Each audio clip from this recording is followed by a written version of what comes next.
Hello, hello. Welcome back. Welcome back. Sorry for... Alright, let's do this.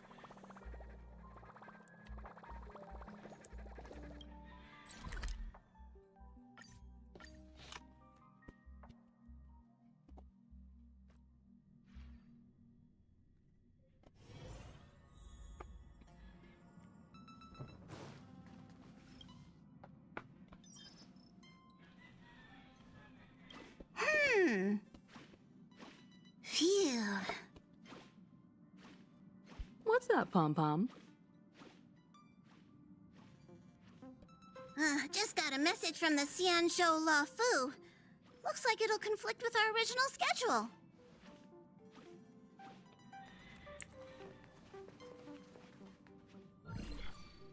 It's been a while, my friends on the Astral Express. How's your trailblazing expedition going? Soon, the Xianzhou Luofu will be holding the Luminary War Dance. Those who have aided the Luofu in overcoming the crisis are cherished allies of the Xianzhou. Thus, on behalf of the Seat of Divine Foresight, I'm extending an invitation to attend the ceremony. Your presence would be greatly appreciated. Well, things aren't getting lively. We've barely recovered from the family's Charmony Festival, and we're already being invited to another special event.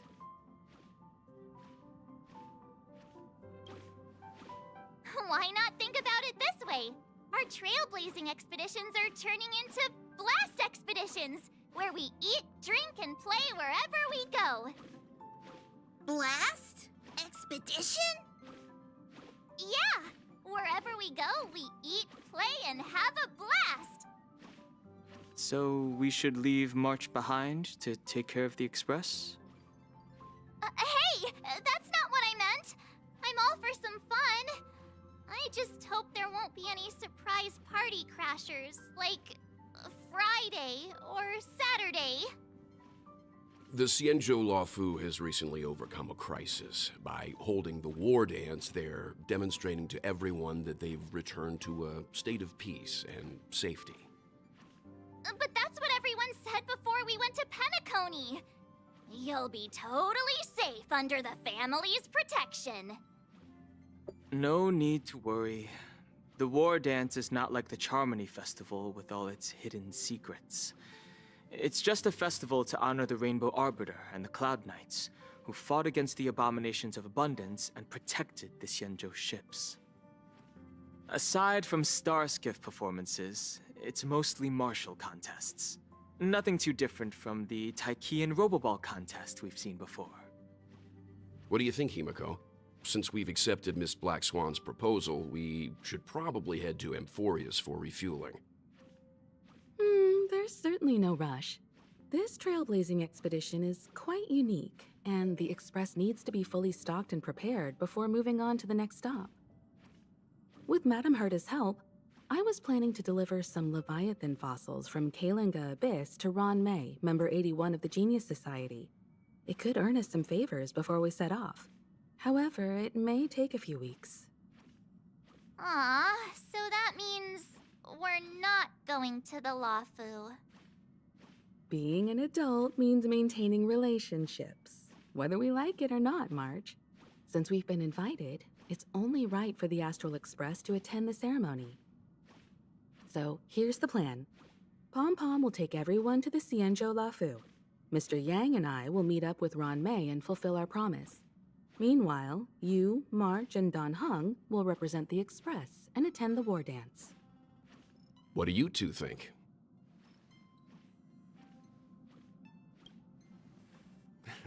I don't hear any objections. Now that everyone's on board with the plan, it's time to warp to the Xianzhou La Fu.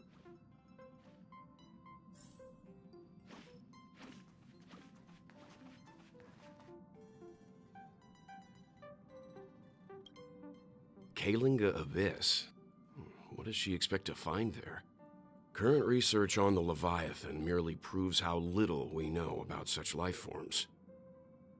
That's why geniuses are interested in that field. Science is all about uncovering the unknown.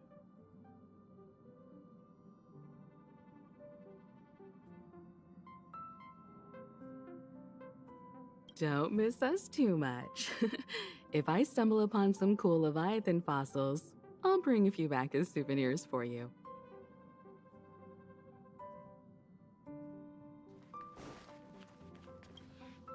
Himeko really knows how to convince people. Between Leviathan fossils and the war dance, the latter definitely sounds more fun. By the way, Danhung, this time you'll be taking a stroll with us on the Lafu, right? And just let you two wander around aimlessly on the Luofu by yourselves? I don't think so. Plus, Mr. Yang is right. The ambrosial arbor crisis just ended, and both the long life and short life species are still feeling uneasy. And that's why Jing Yuan wants to organize the war dance, to show that the Xianzhou Luofu is stable and safe. And since he has extended an invitation, it's only right that I visit my old friend.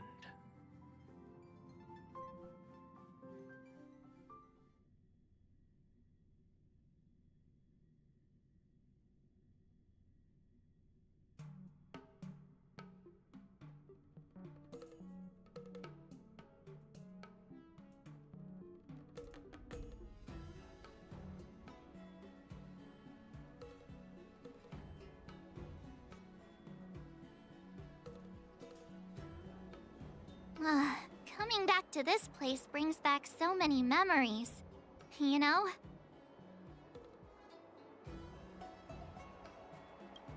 Hey, I'm not actually gonna recite a poem. I was just thinking about all the twists and turns we went through when we first arrived on the Xianzhou. This time, we're not being forced or enticed or chasing after wanted criminals. And we didn't have to sneak in through the cargo dock. This trip has been incredibly smooth.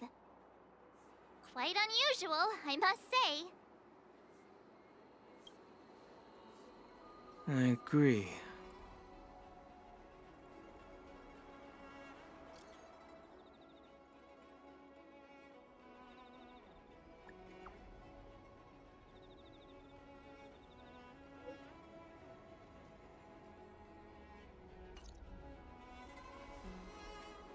Is the Starskiff Haven always this crowded? There's so many people here. I can barely hear anything. Yanqing said General Jingyuan sent him to welcome us, but where is he? Let's wait for him in front of the loom. It's the most prominent landmark on the dock. Hey, you guys! Hold on a moment. Did they just call us? Look at their outfits. They're from Penacony, right? Are you familiar with the Xianzhou Luofu? We know a little bit about it. What do you need? We're from Penacony. Maybe you've heard of it. We came to this ship to gather interesting materials for making dream bubbles. Oh, we just left there. Oh, talk about coincidence. That's great. Do you know any must-see attractions on the Luofu? We did, but the locals were all like, come on, there's nothing worth seeing on the Luofu. It's so boring here. Ha! Can't blame them. If someone asked me what's there to see on Penacony, I'd probably struggle to answer too. That's why we're asking fellow tourists. Most of the tourists around at the moment are here to attend the war dance. And that's why we're here too. Yeah, we know about that ceremony. But isn't the fighting ring still closed? I've heard the ring was actually converted from a huge decommissioned Luofu fighter jet.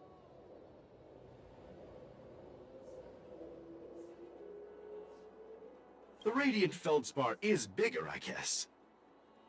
But for now, all we can do is wait until the war dance starts in a few weeks before we can board it. We've still got work to do, so we can't just sit around waiting for it to start. That's why we're asking you about some must-see attractions. We're looking for unique experiences that you won't find on Penacony. Our clients love these kinds of dream bubbles the most. You're the expert here. Give them some suggestions.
Good idea. The everyday vibe of the Aurum Alley is a rare find on the planet of festivities. Everyday vibe. Yeah, our clients have had their fair share of adrenaline-pumping dreamscapes. Maybe something down to earth would touch their hearts. Thanks for the suggestion. We'll head to the Aurum Alley to gather materials. Maybe we'll run into each other there in a couple of days. Look, Yanqing's here. Really? Let's go catch up with him.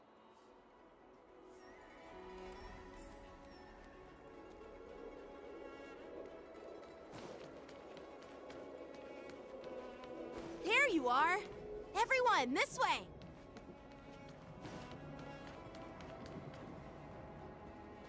Hey, everyone. It's been a while. Well, it doesn't feel like it's been that long since we last saw you. But, Yanqing, are you? What's up, Miss March? They say kids grow up really fast. Yanqing, are you a little bit taller than before? We've only been away for a few months.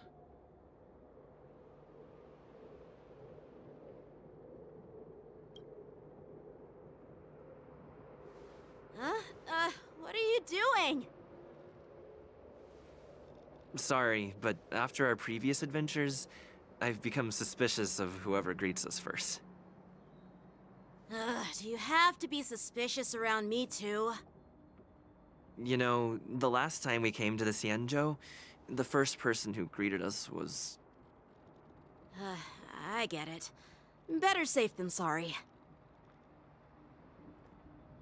Seriously, I've never seen the Luofu so lively before.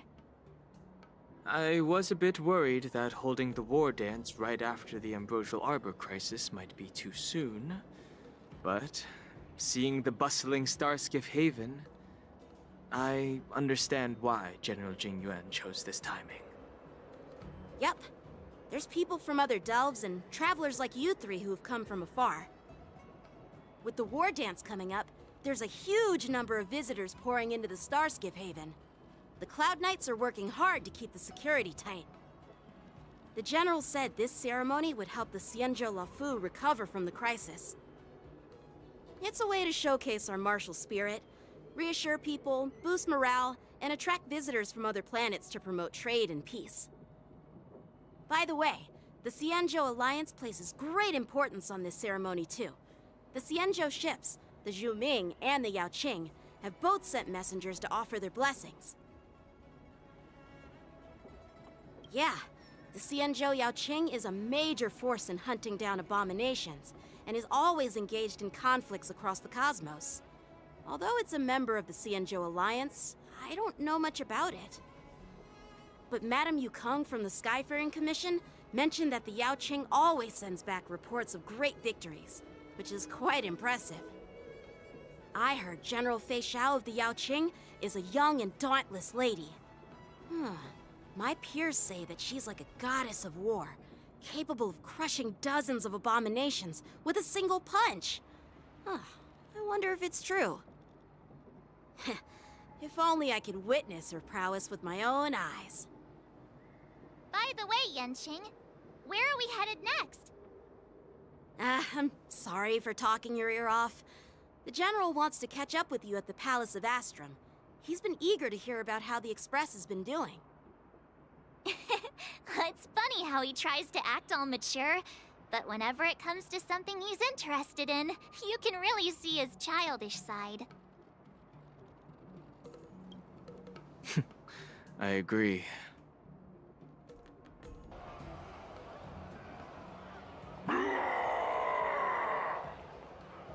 All units, assemble quickly! Get ready to protect the crowd!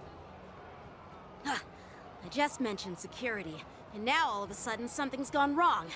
Excuse me, I need to go check out the situation.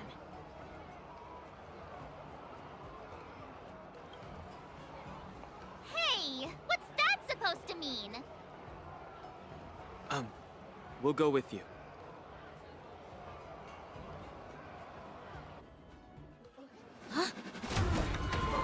Watch out for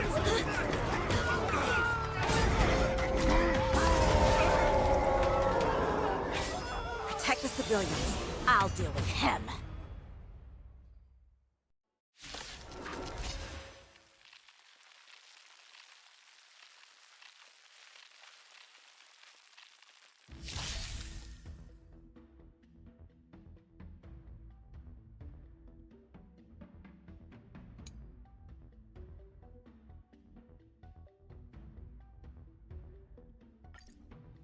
Borison? Why are there Borison here? This ends now. Nice, like it, my friends. Indulge yourselves! It's nothing. Watch your head. Don't worry, this one's on me. Bring it on. Dreams do come true. The mood is set. Let the show begin! I hit the mark. There's no reasoning with you bunch anymore. Those with a loaded gun, and those who dig their own grave. Take your positions. Let's improvise.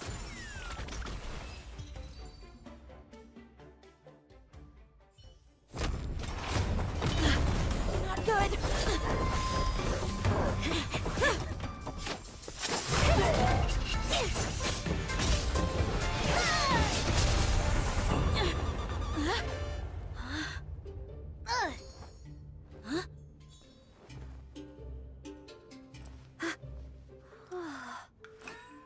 Thanks for the help.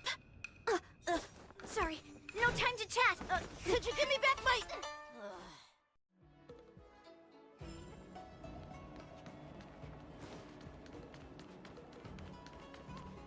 Wait, my sword! Let's just get down to business first. I'm sorry, but I'm afraid we'll have to put our plans on hold for now. I need to find out what's going on.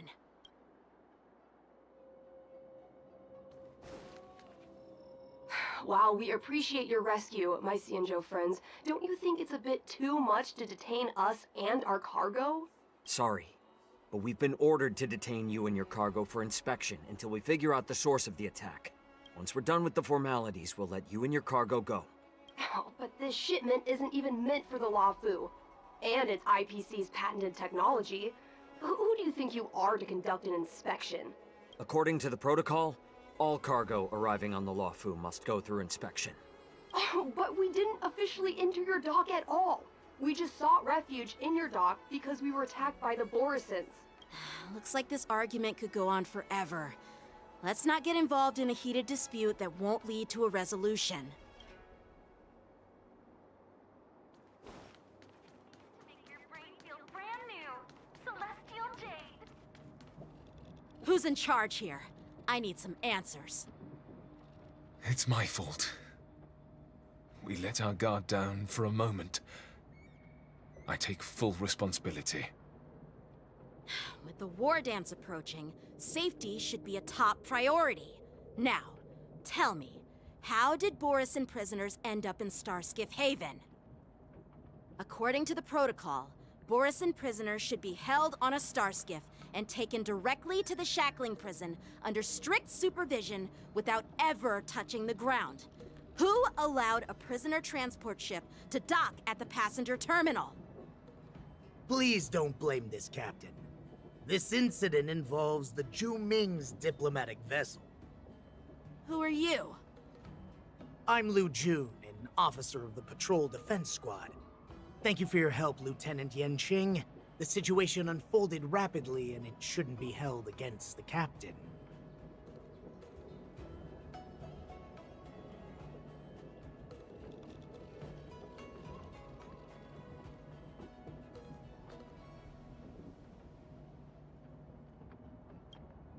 Here's what happened. An IPC transport ship was attacked by the Borisin just before arriving, and the Zhu Ming's diplomatic vessel came to the rescue. They fought off the Borisin pirates and imprisoned them on their ship. So, an IPC ship was attacked by the Borisin near the Luofu, and the Zhu Ming envoys saved them? Sounds complicated. Honestly, it gives me a headache too. The Zhu Ming diplomatic ship, adhering to standard procedure, docked at the passenger terminal to hand these criminals over to the Luofu. You know, with all the outsiders flooding onto the Luofu, the Starskiff lanes are under immense pressure. The Borisin desperados decided to put up a fight before the prisoner transport Starskiff could get there. And that's what you just witnessed. We'll make sure these prisoners are sent to the shackling prison as soon as possible. I see. It's an unusual situation indeed. I'll report it to the security department of the Realm Keeping Commission and ask for their cooperation in handling the aftermath. Maybe I should gather more details from others so that the Seat of Divine Foresight can have a better understanding of the situation.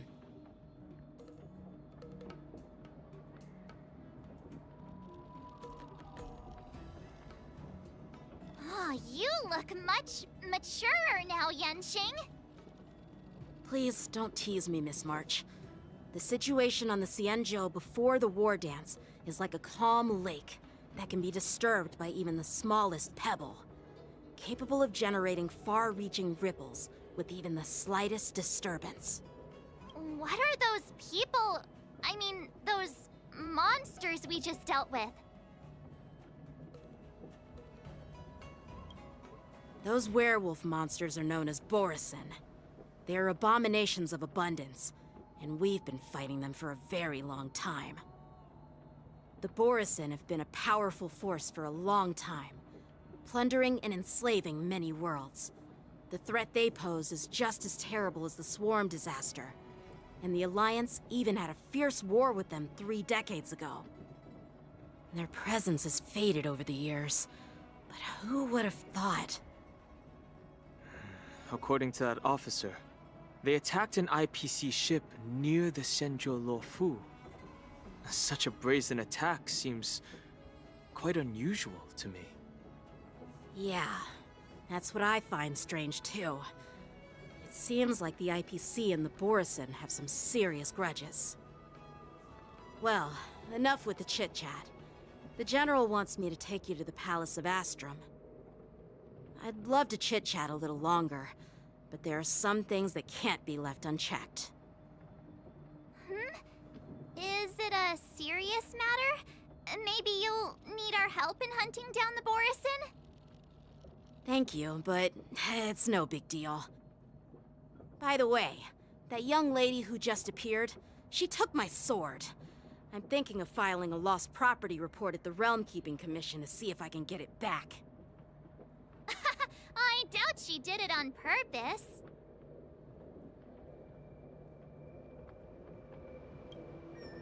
Perhaps she's around here somewhere. Shouldn't we take a look? All right, let's not keep the General waiting. Don't worry. There aren't many people out there with that kind of talent. It shouldn't be too hard to find her.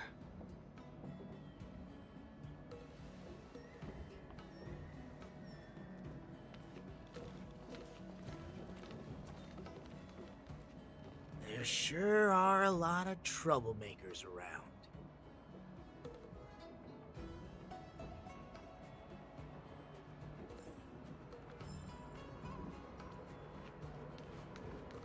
Success and failure are predetermined. This humble abode welcomes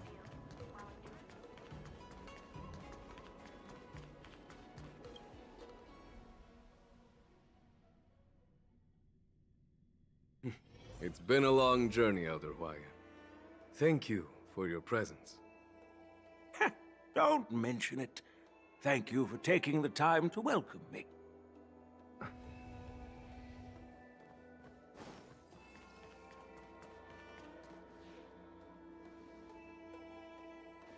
General, I brought our guests from the Express. Oh, I'm sorry for my bad timing. I didn't know you were meeting a guest, General. Don't worry, you're just in time. It's been a while, my friends from the Astral Express.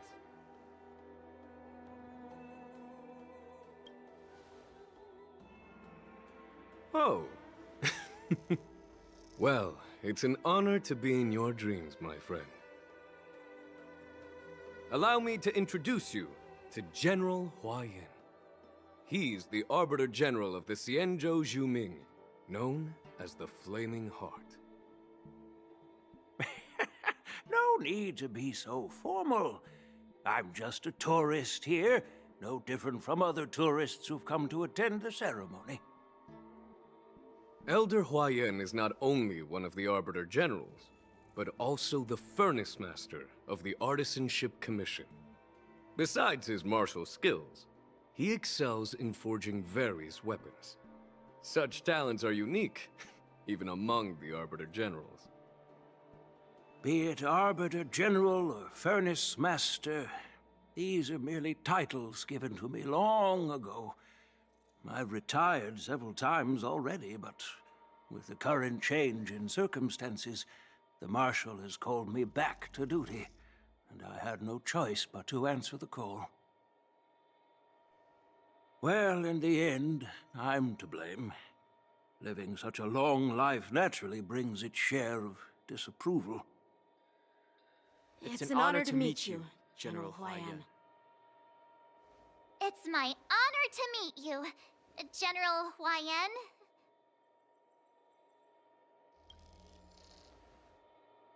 No need to be all formal. Today I'm just a guest on the Luofu, the same as all of you. So, these three are the ones you mentioned, Jingyuin? The heroes who helped you with the Ambrosial Arbor crisis? Indeed. There's Don Hung, March 7th, and him. Without their help, I'm afraid the Luofu might not have easily overcome this crisis. So, the Imbibitor Lune's reincarnation has returned to the Luofu and will attend the war dance. I'd love to have a drink with you, should the chance present itself. You're more than welcome, General Huayan. And this young friend is? Yanqing, my apprentice. He remains by my side as my retainer due to his youth, which I hope will season him with experience. He will stand for the Luofu's Cloud Knights in the upcoming war dance, ready to take on all kinds of challenges. Great, great! It's a real treat to see so many talented young people around here today. Oh, I almost forgot. This is my apprentice, Yoon Lee. It's you! Oh, it's you. Hello. Oh, you two already know each other? Guess we don't need any introductions, then. What a coincidence! I was afraid I'd have trouble finding this girl. Oh? Now you've piqued my curiosity. Tell me, how did you two become acquainted? She helped me capture the escaped Borison prisoners at the Starskiff Haven. Allow me to express my gratitude for you. But when you left, you took my flying sword with you. Your flying sword? Oh, so that's why I found a dagger in my bag. Turns out it's yours. Yes, it is. Now that we've met again, I hope... Nope, that won't do. Won't do? You want your sword back, right? Well, you can't just take it back. On the Juming, when you lose your sword on the battlefield, you have to reclaim it on the battlefield. As for this little sword, it was supposed to strike that escaped Borisin prisoner. But unfortunately, its owner's agitated state caused it to fly off like a kite with a broken string, and it missed its target. By the way, if I hadn't caught it and helped it hit its mark, that Borisin prisoner would have gotten away. Hold on a sec, Yunli. You took my sword without even asking, and now you're refusing to give it back? So much for Lafu's swordmasters. What did you just say? If you just stepped up and took your sword back from me fair and square, I would have totally respected you. But nope, you tried to play it down, expecting me to just hand it back to you like it's nothing. In front of everyone. With all due respect, you don't honor your sword, so you don't deserve it. Hasn't anyone told you that taking without asking is stealing? If you want to settle this with swords, fine. Let's have a one-on-one duel right now. Yanqing. Well, that's more like it. Just be careful, because I'm not as easy to handle as the Borisin. You two, be quiet and apologize to Yanqing. Hey! Whose side are you on, Grandpa? I don't take sides. It's a small misunderstanding, and an apology would be too much. I've heard about the Zhu Ming's incredible swordplay and craftsmanship. Most notably, the legendary Flame Wheel Octet. Seeing Miss Yunli, who is among those ranks today, well, I must say, she definitely has that fiery edge. Such grandiose names. Some folks love to spin these fancy titles, trying to set the Cloud Knights apart. Well, everyone, Elder Huayan and I have some business to discuss. For now, Yanqing, why don't you entertain our guests and take Miss Yunli to the inn?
I'll find another chance to talk with you all.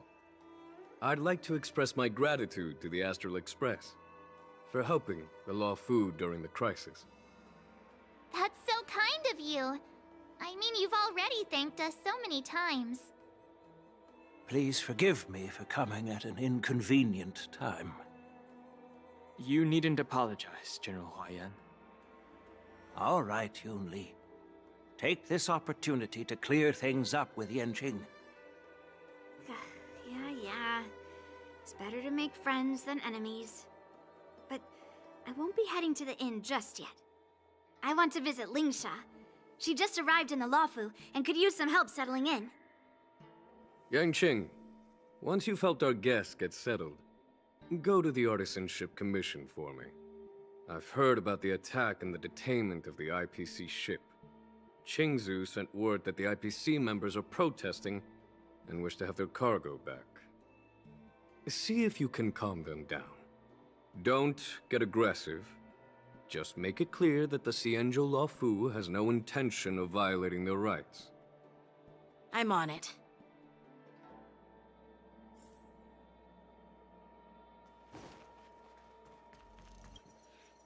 This is the report Qingzu just sent me. Let me take a look.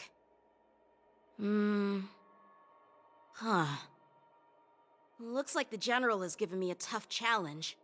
He wants me to try and help put the IPC's mind at ease. Well, it's not exactly a test.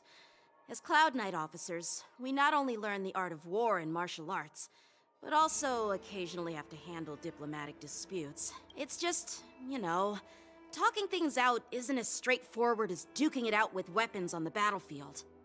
This is especially true when you're up against the IPC, with their non-stop corporate babble. Well, let's not worry about that for now. Shall I take you to the inn?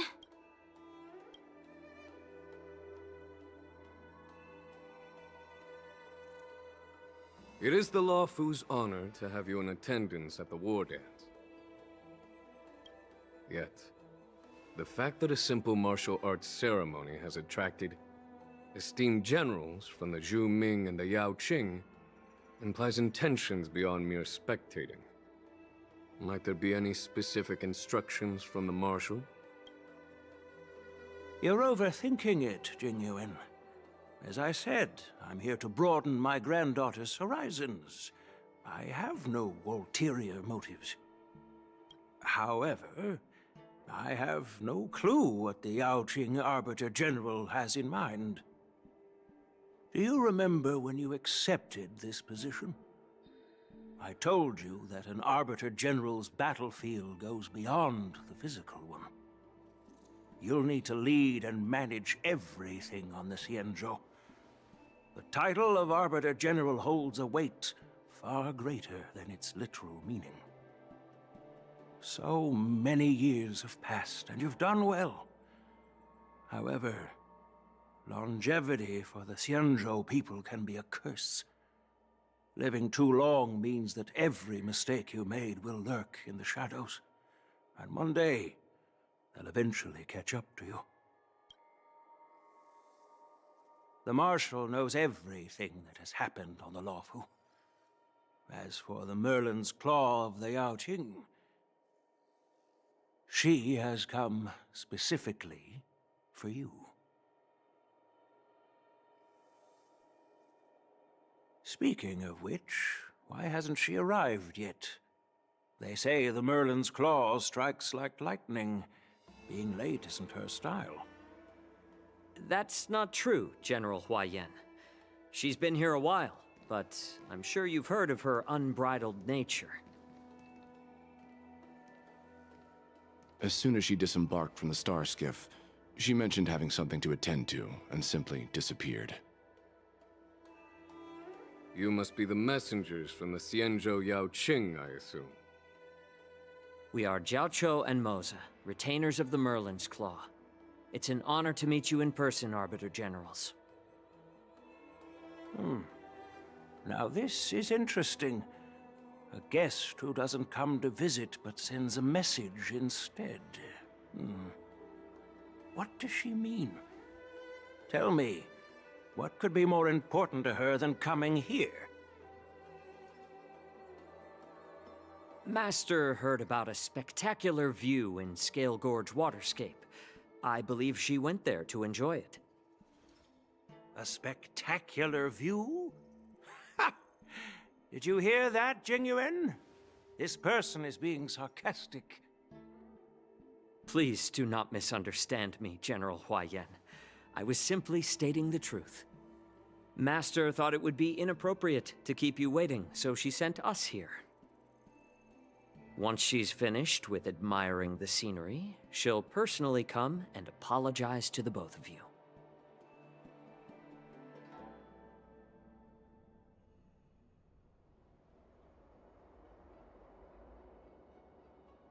Drat, I forgot to ask Yun Li to return my sword. Unacceptable. Every sword is precious to me. If it weren't for the General's interference, I would have taught that shameless girl a lesson in swordplay.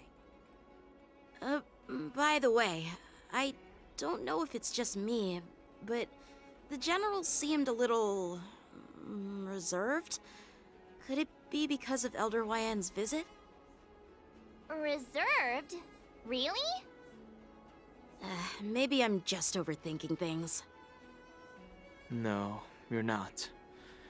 When I entered the Palace of Astrum, I realized that the messenger from the Xianzhou Zhu Ming was actually the Arbiter General himself. So, the messenger from the Xianzhou Yao Qing must be the Merlin's Claw herself, I presume. That's right. Well, that's what makes this entire thing so unusual. What's so unusual about it? They simply received an invitation from Jingyuan, just like the crew, right? The war dance is just a small festival. And now we have 2 Arbiter Generals from other Xianzhou ships here. I'm afraid they're here for something more. Maybe they've come to hold Jingyuan accountable for the Ambrosial Arbor crisis? Hold him accountable? Come on, didn't the Lawfu fall victim to the disciples of Sanctus Medicus and the Antimatter Legion?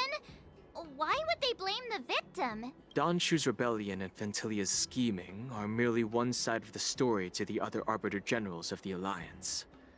Only a single piece of incontrovertible evidence remains, creating an endless source of potential complications. The Ambrosial Arbor. Yes. It's undeniable that the plague mark, which was subdued by the Xianzhou Luofu, has resurfaced. But was it really a conspiracy instigated by the Antimatter Legion? Or does it indicate a traitorous intent from within the Luofu, implicating Jingyuan himself? Once the spark of suspicion is kindled, it proves hard to extinguish. The General must have had that in mind when he invited us to attend the war dance. What was I thinking? Seriously, here I was looking forward to a carefree and enjoyable trip. But it seems wherever we go, drama is just around the corner. Aw, I was so excited. I thought those Arbiter Generals were just here to see the ceremony.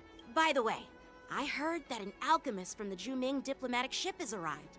And rumors say that she's to be the new Cauldron Master of the Alchemy Commission on the Luofu.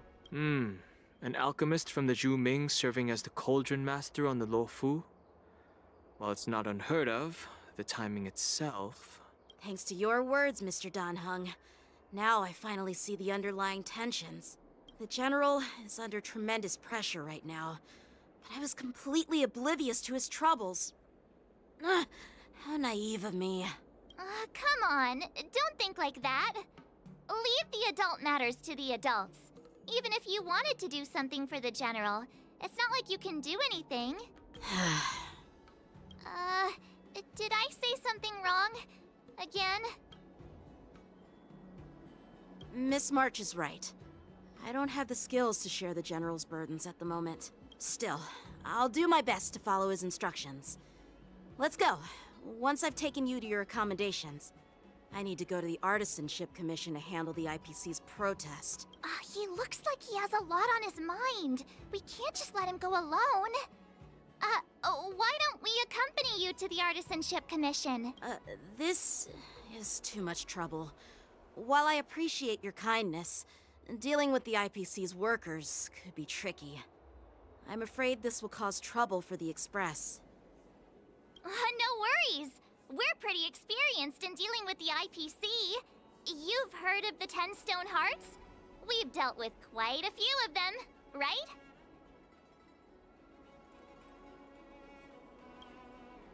What's with you turning into a scaredy cat? I didn't see you worrying about lawsuits when you wrecked that giant mech. Well, since you're willing to help, I won't decline your kindness.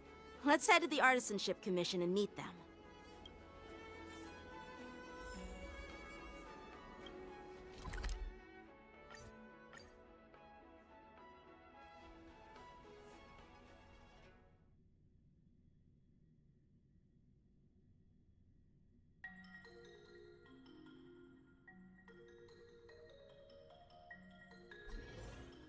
Can I really reason with you Cianzhou people? I think I get it now. In your words, this is called looting a burning house, right? But I am trying to reason with you here.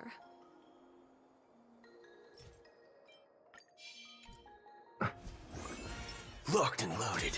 Feeling lucky. Ugh, that toxic voice sounds familiar. Haven't I heard it before in Arum Alley? You know what? This isn't my first time dealing with the Skyfaring Commission. I can handle your unreasonable ways, but straight up snatching IPC cargo, isn't that going a bit too far? Just as I've said it many times already, once we've inspected the cargo and completed the security check, you can be on your way. Is there something wrong with your ears, or is it just your brain? I'm hearing you loud and clear. I'm thinking clear. And my answer is crystal clear. Not a chance.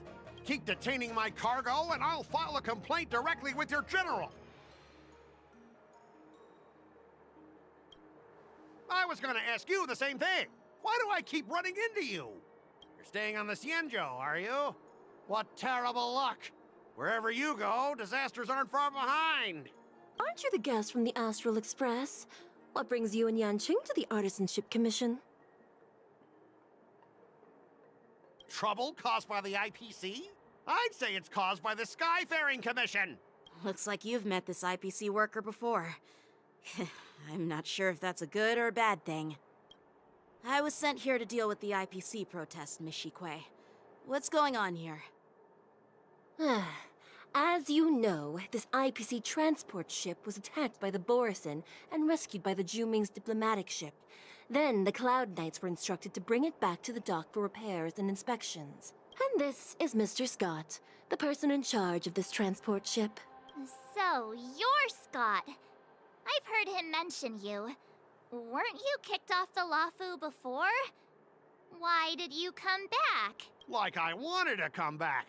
I thought I'd just dock at the harbor for repairs and leave this forsaken place for good.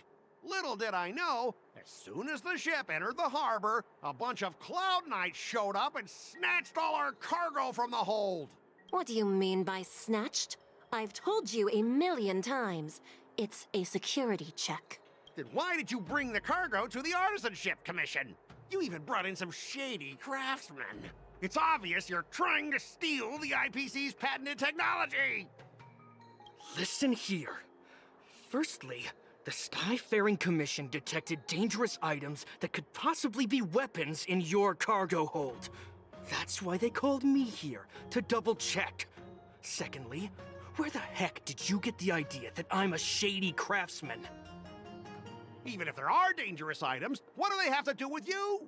It's not even being shipped to the Lafu. We'll just fix the ship and be on our way. We won't unload our cargo here.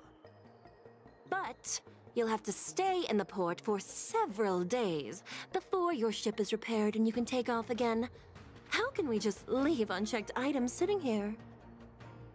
I understand, but we don't need to disassemble the cargo if it's just a security check, right? In most cases, we don't. However, our scans discovered that the cargo doesn't only contain machinery. but also some substance that resembles biological tissue. Biological tissue? Does this crate contain living things? I'm afraid we'll need to wait for the Alchemy Commission for further confirmation. In any case, according to our regulations, we need to unseal one of the crates for further examination. But this IPC specialist has been hindering us on the grounds of patent secrecy. The Alliance's regulations on biological products are very strict. Without further inspection, there is no way for the Skyfaring Commission to release the cargo. Oh, really? Fine! If anyone lays a finger on that shipment, they'll have me to deal with. It doesn't matter if it's mechanical or biological. It's none of your business. I'm filing a complaint against the Skyfaring Commission's ridiculous regulations. This Mr. Scott seems stubborn and difficult to persuade. Honestly, I really don't want to have a vicious confrontation with the IPC. I heard how you helped Aramali. The IPC representative back then was Mr. Scott, right? Since you've dealt with him before, it looks like I'll have to rely on you again. What are you guys whispering about over there? Just hurry up and give us back our cargo.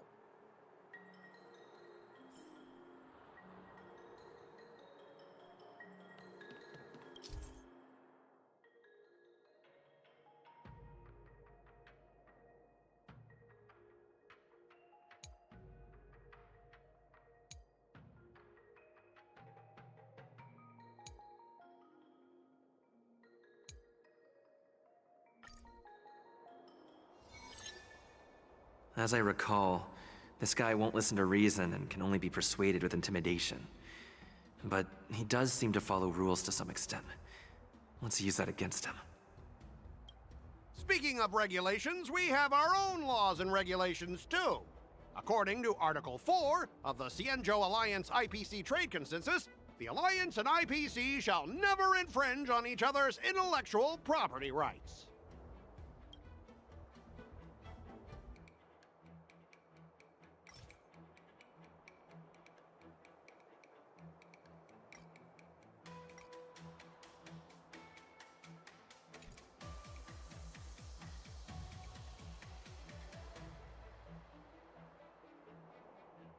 The Alliance can sign a non-disclosure agreement with you.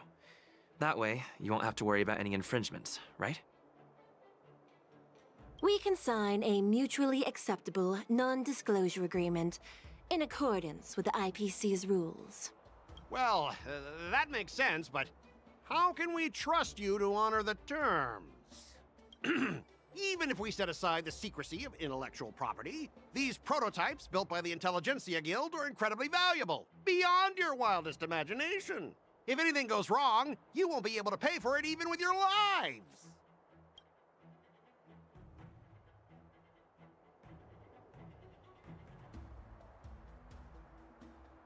Don't underestimate Cienjo technology.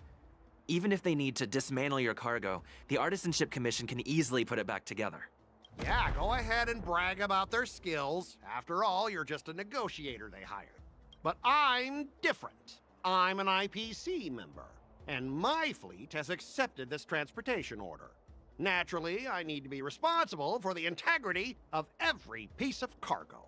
Besides, the cargo on this transport vessel belongs to the Intelligentsia Guild.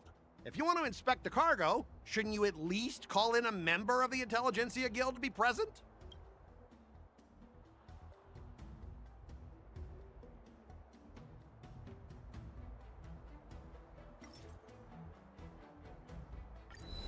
Huh? Your logic is too confusing for anyone to follow. Maybe you should learn the art of communication from a monkey before you continue spouting nonsense.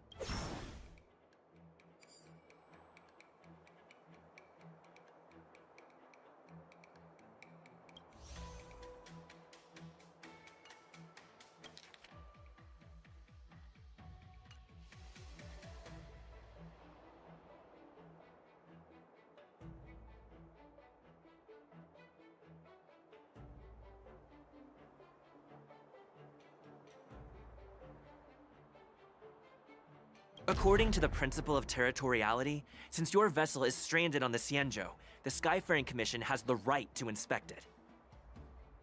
Indeed. According to Article 27 of the Cianzhou Legal Code, all official and private goods upon entering the port shall be subject to inspection. Failure to submit to such inspection shall be deemed equivalent to the possession of unlawful items and shall be subject to legal ramifications.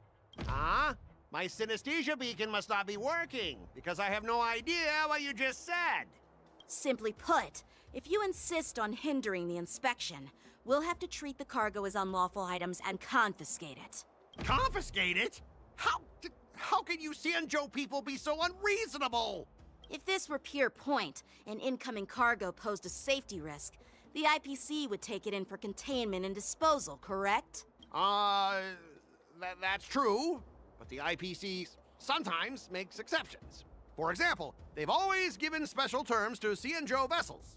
We both need to follow the regulations, because that's how the IPC and the Cianzhou operate, right?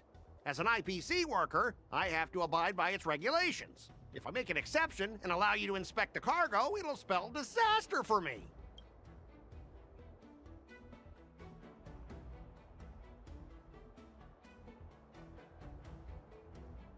Everyone has their own set of rules. Now that you're on their turf, shouldn't you follow their rules too? Yeah, I get it. I know I'm on the Cianzhou, but if I violate the IPC regulations, I'll be in deep trouble when I get back. Well, you guys sure know how to argue your case. Fine, I'll allow you to do the security inspection. It's just that, I need some time to sort things out. This is a big deal. Let me talk to headquarters first. So, Mr. Scott, are you just stalling for time and planning to leave the Cianzhou as soon as your ship is repaired? To avoid the Skyfaring Commission's inspection? Well, IPC staff are free to come and go, as long as they don't break any laws. Yeah, you've got some insight there. Who are you again?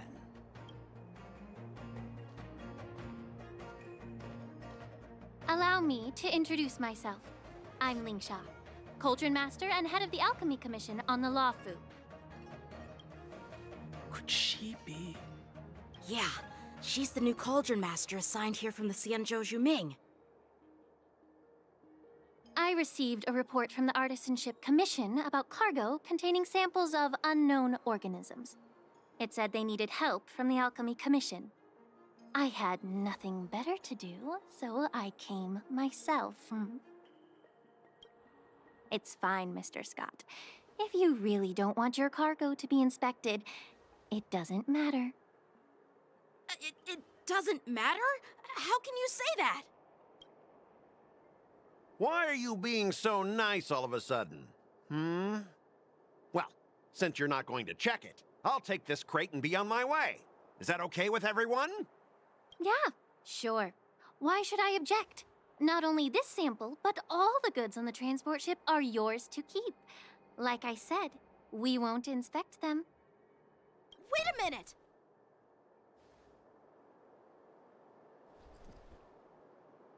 Well, that's more like it. If only the young displayed a more reasonable attitude, we could have sidestepped that altercation just now. Our ship will leave in a few days once the engines are repaired. Your ship can leave whenever you want, but I'm afraid I can't say the same for your cargo. According to the import and export regulation signed between the Cianzhou and IPC, all biological shipments can only leave the port when they have confirmed to be of no threat, or when all biological activity expires. Since we can't determine if your shipment is safe for the environment, I guess we'll have to wait for its biological activity to expire. Let me check the previous cases. Normally, it'll only take around 47 star calendar years. Only 47 years? Why so surprised? You're still young and full of energy. I'm pretty sure you'll live a few more decades. Have some confidence in yourself. Ha! Typical of a long-life species. Your words are dripping with sarcasm. While you may not care about time, I do. I'll be demanding double compensation from the Skyfaring Commission for every minute wasted. Sure thing, Mr. Scott. You seem pretty confident that your career and life will last long enough to witness this victory unfold.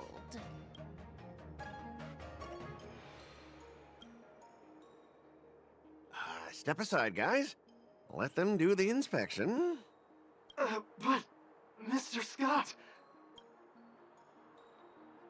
Come on, we're already in enough trouble. Just let them do the security inspection. And if needed, I can always grovel before the Intelligentsia Guild later. I'm just using my head for what it's apparently good for, right?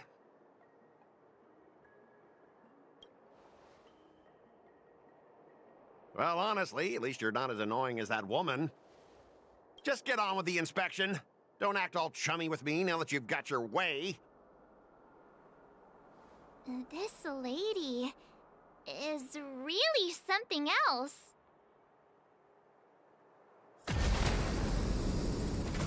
Is this the IPC product? Listen up.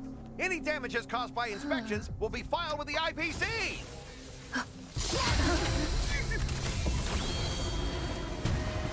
Turn it off.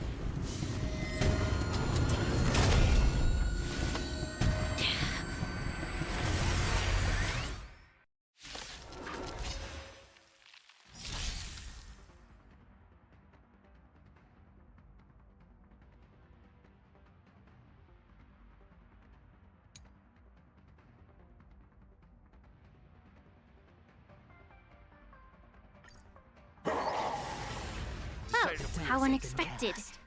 That was a surprise. Bust. Or maybe I'll take it all. Watch your head. Damage the scrap. Lacerate. I like the company. Stay Nice. still. Like it, my friends. Indulge yourselves! Those with the loaded gun, and those who dig their own grave. It ain't over. Take your position. Dreams do come true. I hit the mark. Damage the stage. Waiting in line. Let's duel. The mood is set. Let the show begin! Time's up.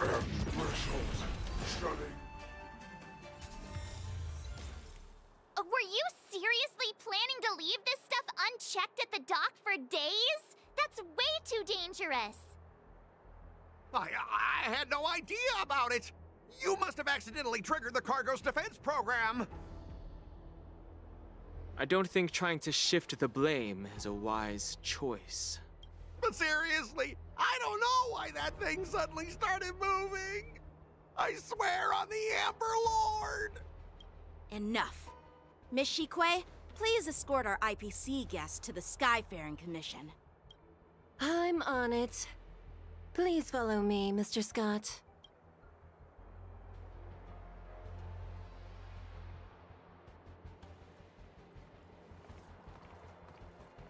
Gentlemen, our preliminary inspection shows that there is indeed hidden biological tissues inside, just like the craftsman feared.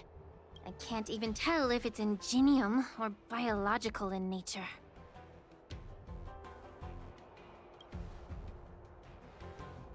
The core of this device is what they call wetware in industry slang. To put it simply, this machine operates with a kind of biological nerve as its control center. I'll take some samples for the alchemist to analyze and figure out where the biological tissue comes from. Why would the Intelligentsia Guild use such unethical technology? Perhaps they're trying to create a new weapon?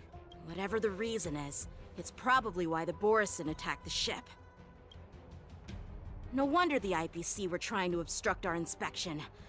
I'll contact the Ten Lords Commission and ask the judges to come and give their final verdict on this. According to our rules, all prisoners and weapons involving dangerous creatures must be taken to the shackling prison for further sentencing. After all, it's the safest place on the Luofu. As for you, Mr. Craftsman, please go with the Cloud Knights and explain the situation to the judge.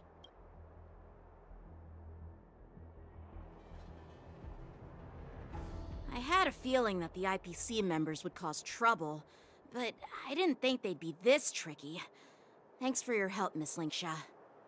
I should thank you for saving my life. Your sword skills were impressive. Taking down that big guy.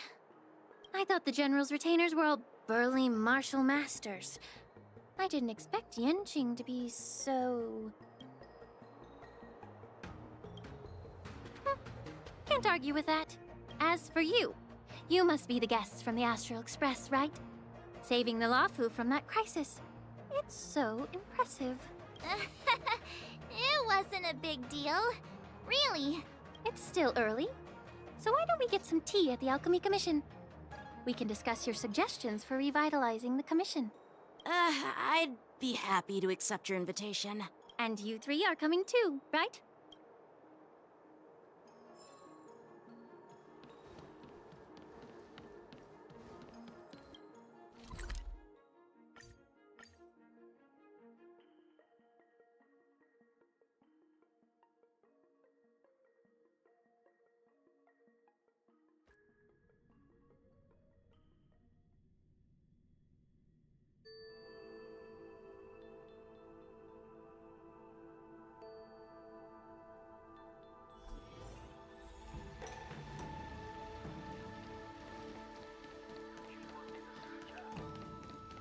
I'm here. Master. Please stay tuned. Locked and loaded. Feeling lucky. All these years, and the view at the Alchemy Commission hasn't changed a bit. The tides come and go, but the ancient sea remains the same. For us Vidyadhara, there's nothing more nostalgic than our homeland. You're a Luofu native, Miss Lingsha? Yes, I grew up here, listening to the sound of waves while researching prescriptions with my mentors and peers at the Alchemy Commission. It's kind of sad, isn't it? Everything changes, but somehow remains familiar. Just like you, Don Hung, I traveled far from home, and now I've returned. Seeing the familiar scenery brings back a hint of nostalgia. The view here would be even better without the ambrosial arbor. Oh, really? I think that towering tree looks pretty impressive. Even if it's impressive, it's a plague mark. The Xianzhou have been fighting abominations for thousands of years. And now that the ambrosial arbor has been reborn, it's only natural for everyone to feel uneasy. Well, once a seed is planted, no matter how long it takes, it'll eventually sprout and bear fruit, in my humble opinion. The rebirth of the ambrosial arbor and the resurgence of the disciples of Sanctus Medicus were inevitable. The seed was already planted when the ancestors of the Xianzhou sought immortality.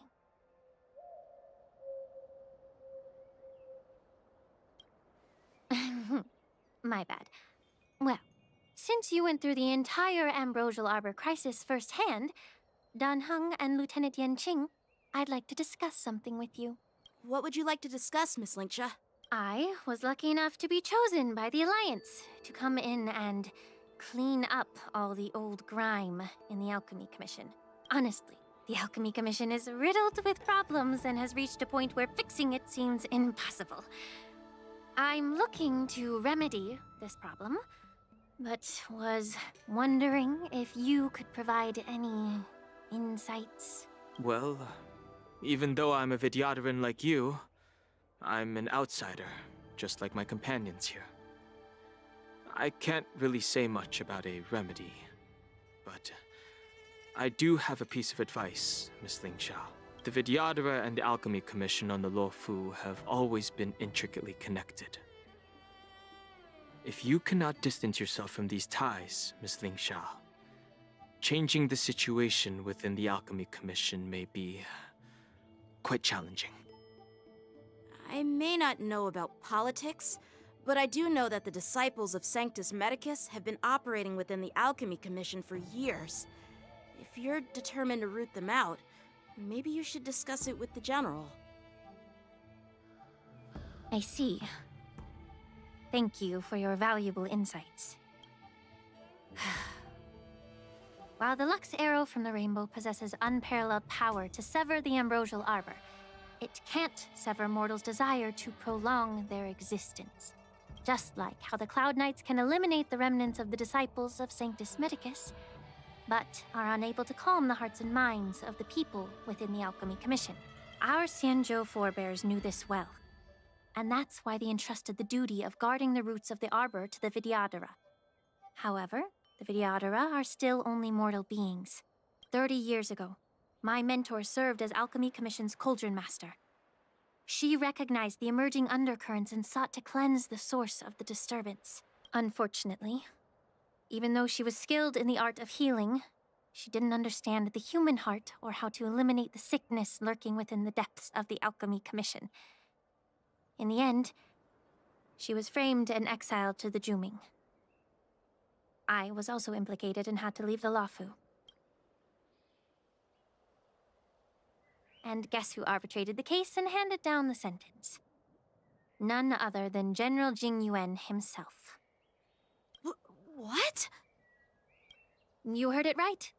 The ones responsible for the corruption in the Alchemy Commission are not just the remnants of the disciples of Sanctus Medicus, but even the Divine Foresight himself.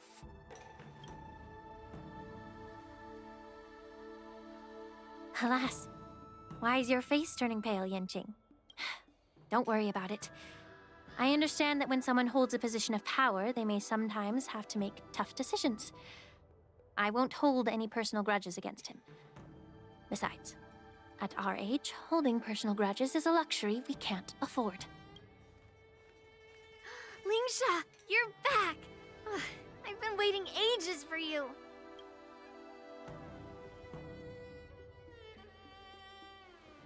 Yunli! Why aren't you with your grandpa? What brings you to the Alchemy Commission? Well, let me take this opportunity to introduce you to Yanqing. What a small world. You stole my sword! Give it back! I see. Let's skip the introduction part then. Why do I keep bumping into you? Are you stalking me or something? Of course not. Unlike you, Miss Yunli, I have important things to take care of. You, on the other hand, seem to have all the time in the world to wander around without returning my sword. Grandpa used to say that a sword reflects its master. I talked to your sword, and it told me that you've been distracted. You hesitate when you should strike, and you struggle to stay calm when your sword is unsheathed. Now that I see you again, I realize your sword was right. It wasn't me who took your sword. It was you who lost focus. Do you really expect me to believe that nonsense? I've been taking it easy on you because you're a guest from the Juming, but you're not taking the hint. Don't people from the Juming know you're supposed to return what you've borrowed? Just look at this flying sword. Even if I gave it back to you now, it'd just be taken away again in a few hours. You know the Cloud Knight saying, a Cloud Knight must never let slip their weapon. Yes? Well, sure, I can give it back to you now, but on the battlefield, that's a whole different story. Poor flying sword. Fine! You don't have to give it back, because I'll take it back myself!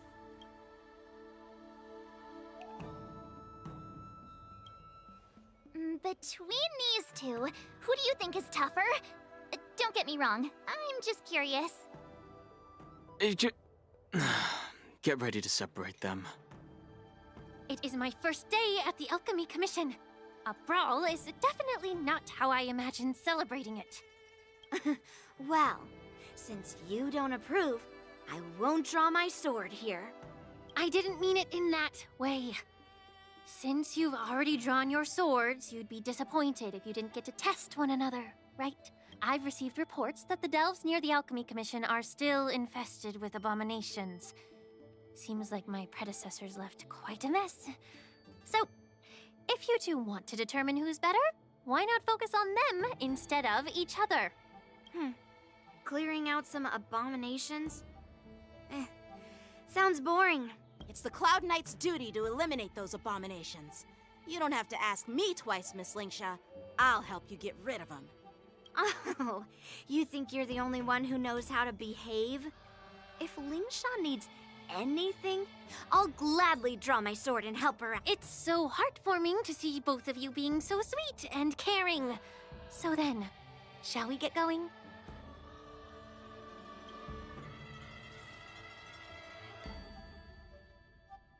Ever since the disciples of Sanctus Medicus were eradicated, their experimental abominations have been festering here.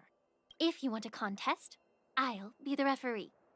The one who kills the most abominations within an hour wins. Lingsha, as always, you're still an expert in making unpaid work sound so noble and grand. It's for your own good, little Yunli. While you desire to compete against each other, I don't want to see either of you getting hurt. That's really thoughtful of you, Cauldron Master. So, are you both ready?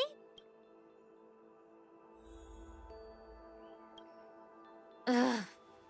Looks like my Let me say it again. The one who kills the most abominations within an hour wins. Be careful when you draw your swords, and make sure you don't hurt each other. Can we start now, Lingsha?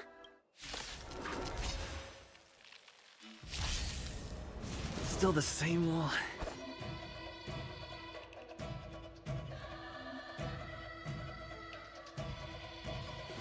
Blade and flight! All of you stand still. Let's duel.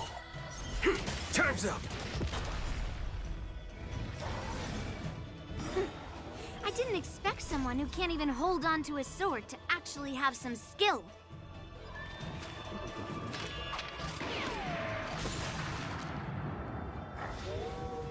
Stay in step. Dreams do come true. Time for swordplay! Strike with heart! Lead through clouds! You've got style with those moves, but you're not striking where it counts. It's such a shame to see you misuse your sword like that. Bring it on. There's your reward. The mood is set. Let the show begin!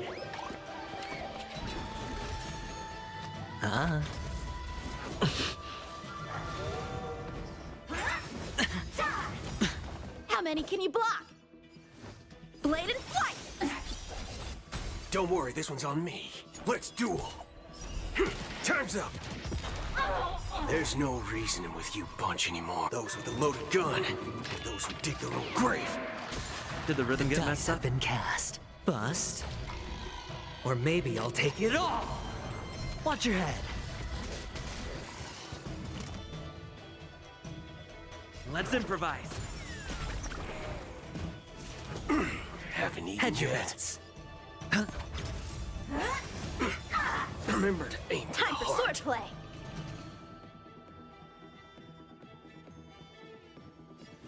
Strike with heart! Practice is over. Swords descend!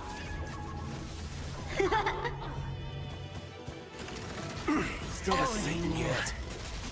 Lead through clouds! Waiting in line for a bullet.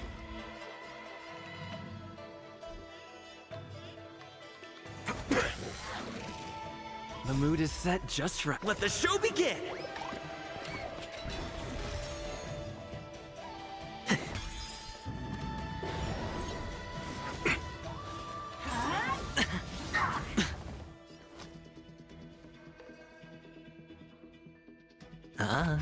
How many can you block? Blade and flight!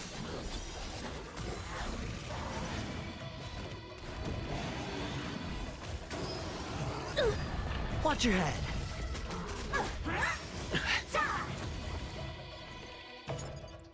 Bring it on. Those with a loaded gun, and those who dig their own grave. Let's improvise.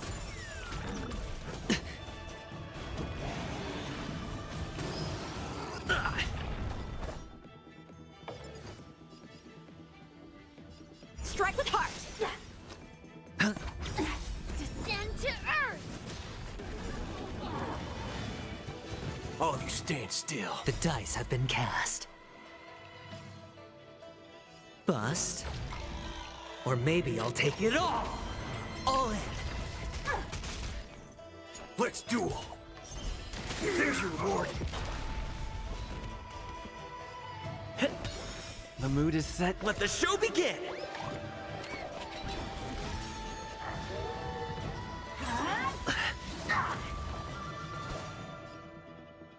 Blade and flight! Practice is over. Swords descend!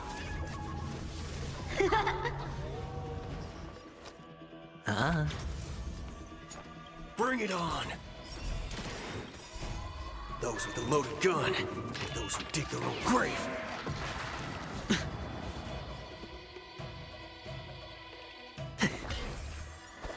Strike with heart! Watch your head. Descend to Earth! See? I won. Your technique was all over the place, and you relied too much on speed. Is this really all the Cloud Knights of the Lawfu can muster? So disappointing. All you did was chop down a few monsters. Don't get carried away with yourself. Oh. Well, then I'll give you a chance. Defeat me, or hand over all your swords. If you're trying to pick a fight, just ask, because I'm ready for ya.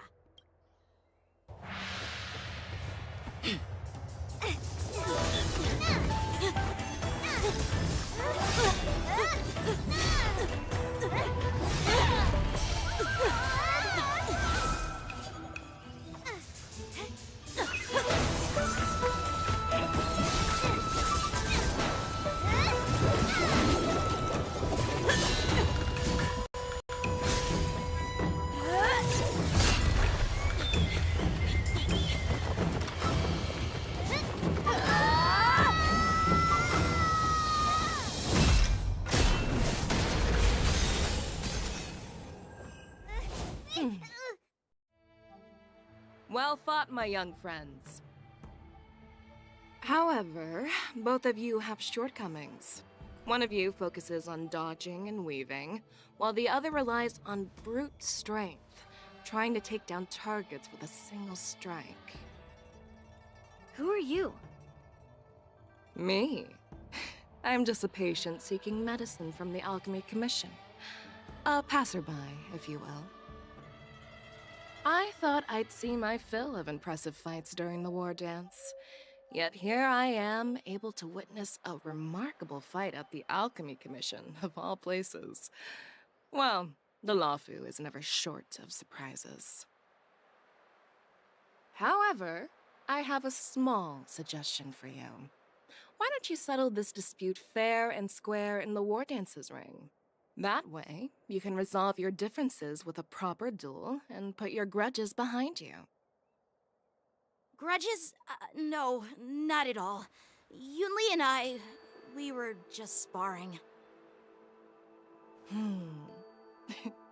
Sparring? You summoned your flying swords and she swung her sword with full strength. No grudges between you. I don't believe it. Aha! What brings you here, Lady Fei Xiao? Have you finished your health consultation with the Dragon Lady? Fei Xiao? Grandpa always talks about you. Could it be that you're... The Merlin's Claw of the Xianzhou Yaoqing? Looks like I'm quite famous on the Xianzhou Lawfu, too. Of course. Everyone has heard of the great general. Known to all, and unbeknown to none. Great General? Isn't that title a bit too narcissistic? I don't like it. Ooh, I heard there's a dozing general on the Lawfu, so I came up with a humble nickname for myself. The Lacking General. Lacking in worries, regrets, and rivals. Sounds much better, right? Yeah, that's a befitting title that sounds both humble and impressive. Now that the sparring session is over, Yanqing and Yunli, shouldn't you politely thank General Fei Xiao for her guidance and bury the hatchet? Here's your sword. Keep it safe. Or it might get taken away again. By the way, we haven't settled the score yet. I'll defeat you fair and square next time we fight. This is how she apologizes? Now that I finally got my sword back, I should report to the seat of divine foresight. I'll take my leave, General Fei Xiao.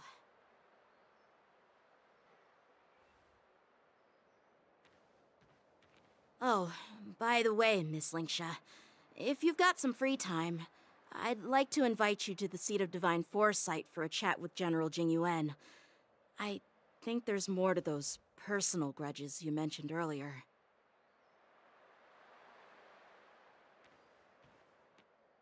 Thanks for stepping in, General Fei Xiao. Otherwise, I'd have had to knock them out with my incense. Not at all. Just doing what you asked. How about we call it even as payment for the healer lady's consultation? Sorry, but even a general needs to pay their bills. We don't do credit here. And let's not forget, you'd have been waiting decades for a chance to see the Dragon Lady if it weren't for me. Well, you can always send the bill to the seat of divine foresight and say it's for mentoring those kids. After all, it was quite the effort splitting them up. I nearly had to get tough. Now, if you'll excuse me, I need to find a spot and get some fresh air.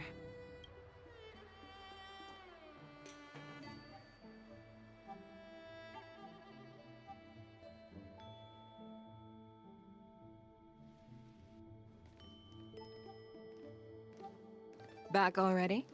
You've met with Jing Yuan and wandered around for a few hours. So, what do you think?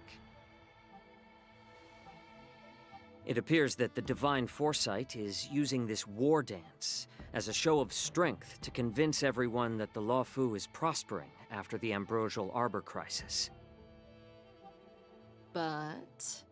I know you're going to say but, right? But the influx of people attending the war dance is like a breeding ground for disorder and rumors. One wrong move, and the Luofu could be in a world of chaos. The Cloud Knights on the streets remain vigilant, so at the very least, General Jing Yuan is aware of this. As for other matters, I'm unable to say. I'd prefer to be excused from future meetings with generals. I'm just a military healer. And now all of a sudden I'm thrust onto the center stage having cordial chats with two generals? My work doesn't lend itself to being in the limelight either. Just stop whining. At least you're in one piece, right? Before getting in touch with General Jing Yuan, I wanted to put aside my assumptions and see his momentum. That includes the overall bearing of the Cloud Knights on the street, what people are saying, and how those close to him behave. The might of an army dwells not within its pawns, but within the force of its collective momentum. Recognizing this fact reveals the true measure of power. Thanks for enlightening me, General. A perfectly clear statement turned confusing thanks to your translation. You've made me lose where I was now. Anyway, this is how I operate in battle, so you might as well get used to it. Are you treating General Jingyuan as your enemy? The longest-serving general of the Xianzhou Luofu. Do you think he'd have only a few enemies? By the way, General, you met the healer lady, yes? Could you show me the medicine she prescribed you? Well, the healer lady couldn't do anything about my condition. She just told me to enjoy some tasty food. So not even the famed healer lady could help? Don't worry. I'll fulfill my promise and find a way to cure you. Actually, I've found some leads. Well, life and death, Zhao Zhou. It's all predetermined. Upon starting my military career, I made a pledge that the rest of my life would be dedicated to being the Xianzhou's spearhead, hunting down the abominations of abundance till the end of my days.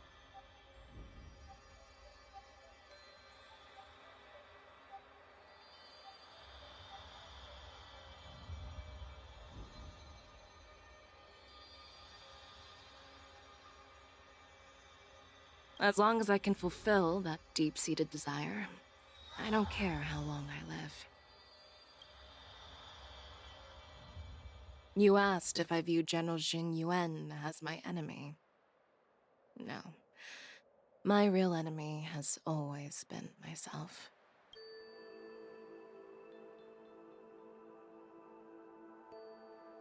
Enjoy some tasty food. So, what's for dinner tonight? Jeez. You really know how to read the room, don't you? You guys figure it out for yourselves.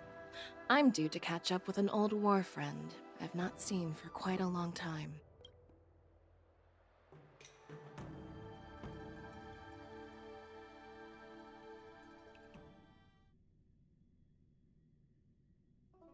Hey! Was that the Yaoqing general who just dropped in out of nowhere? Oh, she's so awesome! I mean, when Yun Li swung that massive sword, she just casually blocked her attack with ease. Mine too. Yeah. But to go up against Yun Li is quite impressive, you know? That aura of heroism and grace, it almost makes me want to learn Xianzhou swordplay. You think so too, right?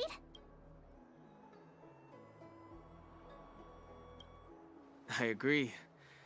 General Fei Xiao is indeed impressive. I was talking about Yenqing, actually. Thanks for the kind words, Miss March. The war dance is coming up, and I've been chosen to represent the Cloud Knights in the ceremony. I've had my fair share of defeats lately, and even though I know there are always more skilled swordmasters out there, seeing General Fei Xiao's skills today has made me feel a bit uneasy again. Don't underestimate yourself. After all, generals won't fight in the ring during the war dance. Just remember the state of mind you had when you single-handedly took on me and Blade, putting life and death aside. With that mindset, you can prevail against most challengers. I see. Thanks for the advice, Master Danheng. By the way, now that today's events are over, General Jing Yuan wants to invite all of you to the Seat of Divine Foresight. He has something important to discuss. I bet it's about how to deal with the generals from the Yaoqing and the Zhuming. I really don't want to get caught up in grown-up games so soon. I just hope Generals Fei Xiao and Huaiyan can see the truth. We don't need any more chaos on the Luofu before the war dance.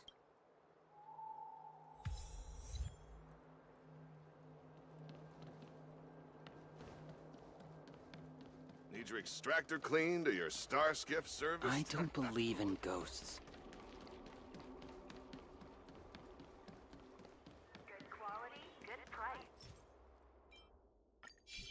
Feeling lucky. Please stay tuned. Locked and loaded. What is your purpose for entering the Seat of Divine Foresight?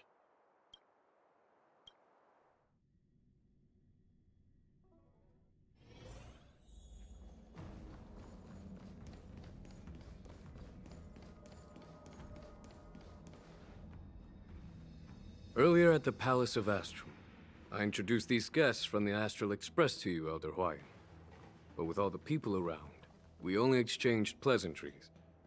Now, I'd like to officially introduce them to you. These three braved great dangers, accompanying me into perilous places, defeating the chief culprit Vantilia, and uncovering the conspiracies of the disciples of Sanctus Medicus. If you wish to know more, please, feel free to ask us. Well, I skimmed through the reports about the Arbor's rebirth from the Master Diviner Hu Xuan. She's been summoned to the Yuchue for questioning. There are a lot of doubts within the Alliance about this whole situation. But despite all that, I believe in you. Since you joined the ranks, you have repeatedly achieved remarkable feats. After the High Cloud Quintet each went their separate ways, despite the many criticisms within the Alliance, the Marshal still stood firm against the dissenting voices and entrusted the Lawfu to you. Over the years, you've served the Alliance with loyalty and wisdom. You've taken down abominations in Thalassa, rescued the Xianzhou Yuchue from a siege, and destroyed the demonic planet summoned by the denizens of abundance. I still remember those battles vividly. There are fools who doubt your loyalty. They're happy to see the divine foresight fail because it gives them some kind of sick satisfaction. They haven't achieved anything of their own, so they feed off the failures of others. But I've seen enough failures in my time, and I want to believe that your loyalty has never wavered. So, General Fei Xiao of the Yaoqing is the only one investigating the Ambrosial Arbor crisis on behalf of the Alliance? No. I am too. This old man's words always catch me off guard. The Marshal ordered me to come to the Xianzhou Lawfu, but the document only says, attend the war dance and listen to Fei Xiao's questioning. The Marshal is well aware of Jing Yuan's purpose in holding the ceremony and understands the situation he is facing. She mentioned it because she believes both issues are important. Thanks for your kindness and sincerity, Elder Huayan. But is it appropriate to tell everyone here about the Marshal's orders? By introducing the Express's witnesses to me alone, aren't you aiming to discern the intentions behind both my actions and Fei Xiao's? And whether there's any discord between us? Well, since I'm being open and honest with you, I encourage you young folk to do the same. As for the Ambrosial Arbor crisis, all I need to do is listen. General Fei Xiao will be the one asking the questions. To be honest, I'm more concerned about the timely start of the war dance. Oh, by the way, I've prepared a gift for the war dance.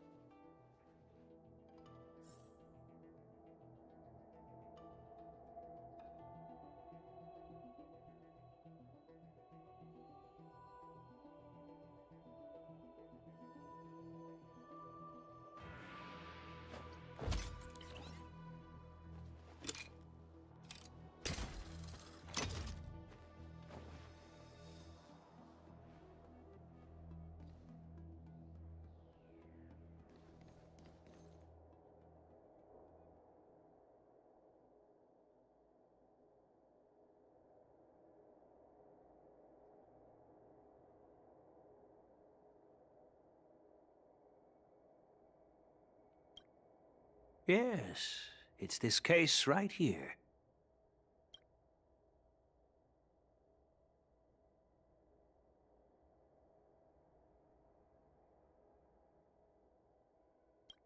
There will be numerous contests and celebrations during the war dance, and the main event will be the Ringmaster's Challenge. The host will dispatch a skilled warrior to take on challengers from all over the cosmos, showcasing the excellent martial arts of the Xianzhou Lawfu. When you mentioned that the Astral Express would be attending the ceremony, I thought the High Elder of the Lawfu would be the Ringmaster. You humor me, Elder Huayan. The healer lady is just a young lady who knows nothing about martial arts. How can I assign her as the Ringmaster? I'm no match to you when it comes to joking. What's this box for? Why don't you open it, General Huayan? This sword case is intended for the War Dance's award. It's empty now, but in a few days, a precious sword will be delivered and stored inside. I don't mean to boast about our skills, but this sword represents the pinnacle of the Juming's craftsmanship. It has a legendary history, full of heroic tales from foreign lands, tales that are too detailed to be summarized in just a few words. Since the delegation delivering the sword hasn't arrived yet, I'll just leave the case here for now. I've been wondering, who would be worthy of such a sword? And then it hit me. I can award it to the champion of the Ringmaster's Challenge. The ceremony's champion is sure to be a perfect match for the sword. Moreover, I hear that Yenqing is an excellent swordmaster, and that he will be representing the Lawfu as the Ringmaster. So it seems like a perfect gift for him. Thank you for your generosity, Elder Huayan. If you want to give me a sword, just say the word, Grandpa. No need to beat around the bush. You've got confidence, my girl, but I don't think you can best Yenqing. I know you're all about swords, Miss Yunli. It's just a shame that it's the sword that ultimately chooses its rightful master. Yeah, and even if someone gets their hands on such a precious sword, it'll probably end up in someone else's. The outcome of our duel at the Alchemy Commission is still up in the air. Since you're interested, why don't you represent the Xianzhou Juming and challenge me in the ring? That's exactly what I had in mind. Nobody knows who's gonna come out on top. It could be me, could be someone else. It'll probably be me. But whatever happens, it won't be him. Not to be rude or anything, we've been watching their drama. I'm dying to find out who beats who. Quiet down. We have other guests here. I've prepared this sword to add some excitement to the ceremony, not to have you two squabble. It's not a good look for the Alliance.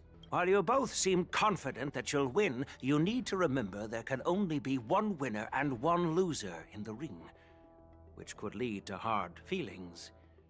Actually, I have an idea. We don't know who the winner will be, and it might not be either of you. But if you're eyeing that prize, you'll need to work together. I want you to take on an apprentice who will take part in the war dance and win at least one match. How does that make sense? In my humble opinion, while a Cloud Knight is commendable by securing victories, it's even more so to pass on your skills and spread the way of swordplay. I'd be greatly pleased if this apprentice could represent the Express in the war dance by displaying their Cloud Knight flair and prowess. Well, Elder Huayan's idea is quite interesting. Imparting swordplay skills requires teamwork, and both the winner and the loser will learn a valuable lesson regardless of the outcome. The question is, whom should the two of them take as an apprentice? Huh? Who? Wait, me? I noticed just now that Miss March seemed quite interested in the outcome of your sword fight, so I thought, why not teach her the art of swordplay?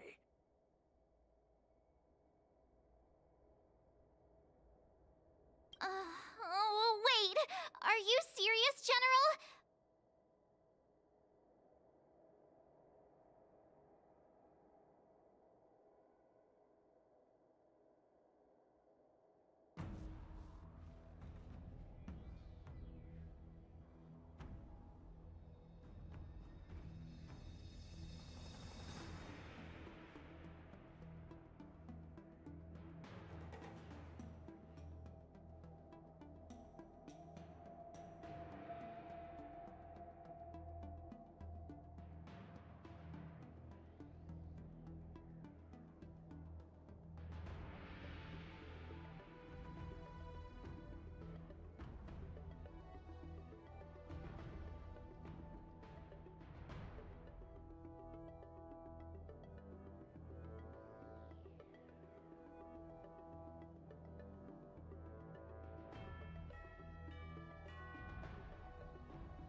being dragged into this all of a sudden? I've never practiced swordplay before. I'm a total newbie.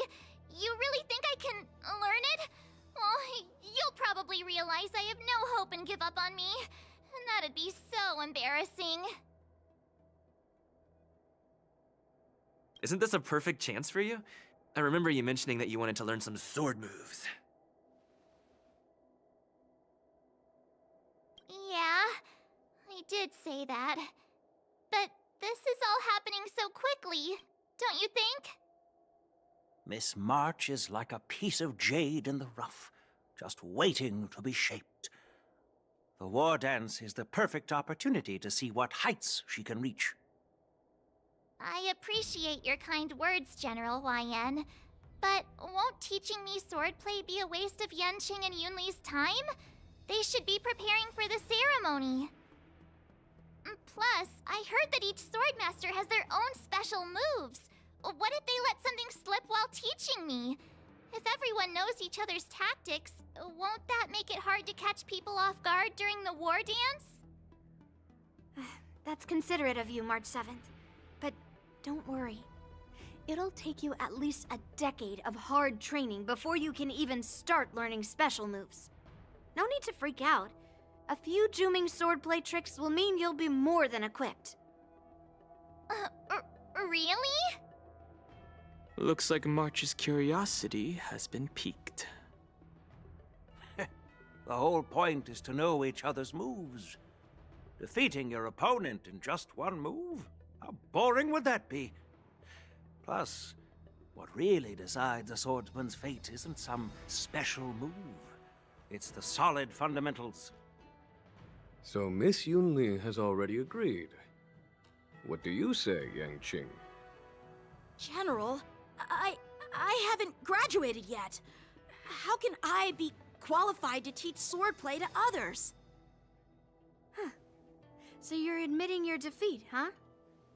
If you're not even confident to teach, why don't you let me be the ringmaster instead? Yanqing, teaching an apprentice is also a way of honing your own skills and gaining insights. You've been an apprentice for years. It's about time you looked at swordplay from another perspective. I see, General. Then count me in. Now that Yanqing has agreed too, it all comes down to Miss March giving her nod. It's up to you to make the final decision, March.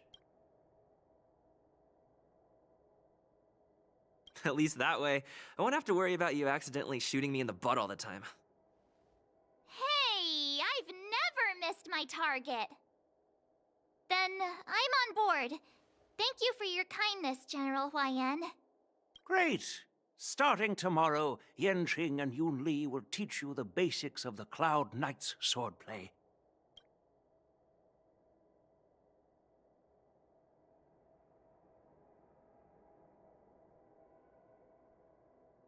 Yunli and I will head out and purchase some sword practice equipment for Miss March. Think of it as a little initiation gift.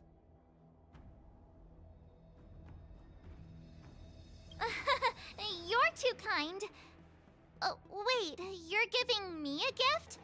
Shouldn't it be the other way around?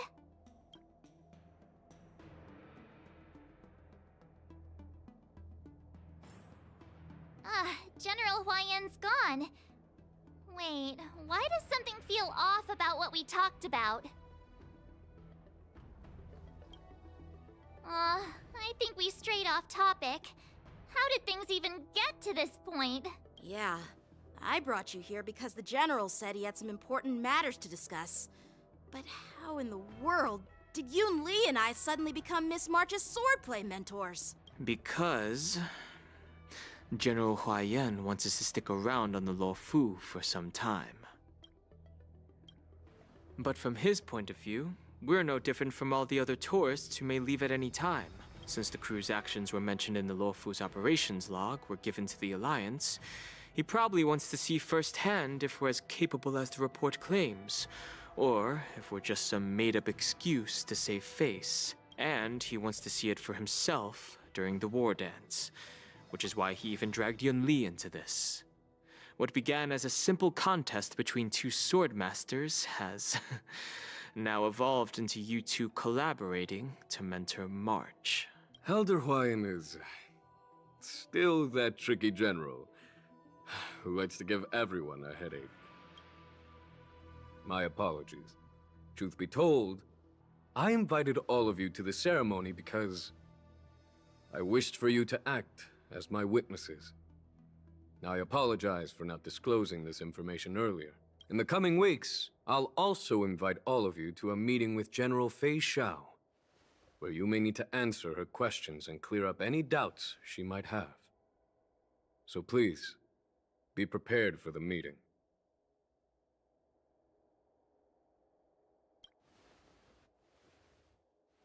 Don't worry, General.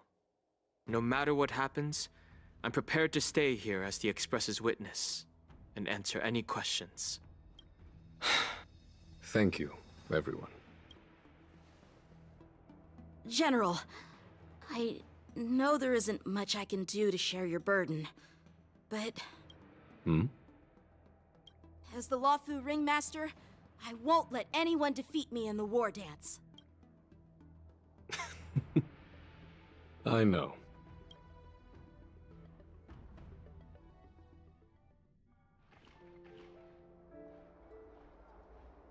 The illustrious Merlin's Claw waiting for me? And for so long, too? It's quite an honor. It's been a while, General Fei Xiao. It's been 30 years since we last saw each other. Right, Yukong? Yes. Back then, you were the vanguard of the Yao Qing's Verdant Knights, and I was a pilot of the Law Fu's Rainbow Orbit Fleet. Who would have thought that upon meeting again, you'd be a general, and I'd have given up flying? Really does feel like a lifetime ago. Well, I wouldn't say I haven't seen you in 30 years. After all, your great victories are announced through the Yellow Bell resonance system every day. So I'm well aware of your great feats. How's your health holding up? Still stable, I suppose. Do you still remember the medic who saved me in battle? That healer with the odd name and peculiar temperament. What was his name again? Was it Pichu? Or Kachio? Jiao Cho. He's been my retainer and personal healer, delegated by the Alchemy Commission from the Xianzhou Yao Qing. Over the years, he's dedicated himself to managing my condition. It's thanks to him that I'm still in good health today. Given my background, I'm happy to have made it this far. I'm relieved to know that you're safe and sound. Well then, since you and Elder Huayan are here, I imagine you must have received orders from the Marshal? As your friend, may I ask how the Alliance intends to punish the General of the Lawfu? The Arbor's rebirth has frightened the Elders who lurk behind the scenes. They fear the resurgence of abominations, much like what happened 30 years ago. Although the report from the Lawfu explained all the details, we don't know if the Ruin Legion really invaded, or how exactly the Stellaron Hunters and the Astral Express became involved.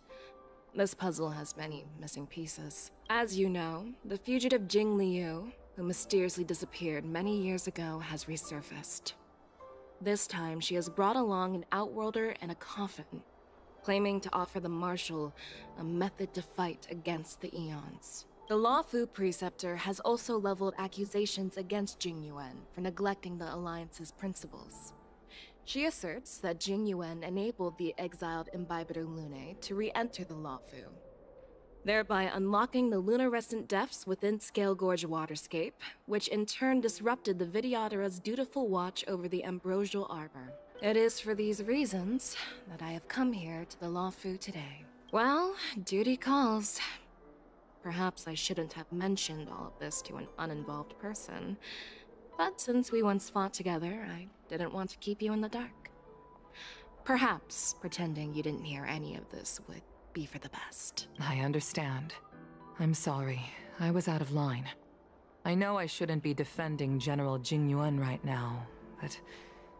well, you know how I am.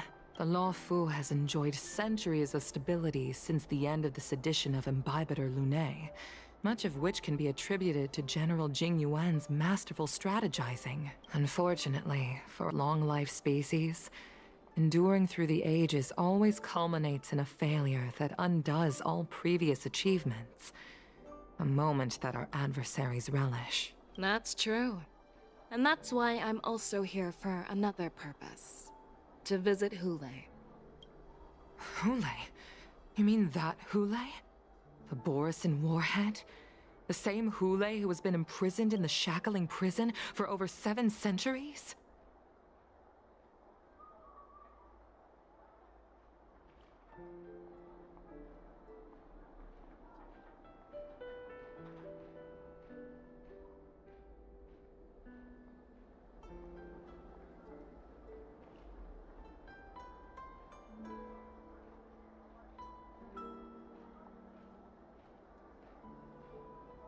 The nemesis of the Foxians who will never be forgiven and shall be imprisoned until the end of the cosmos.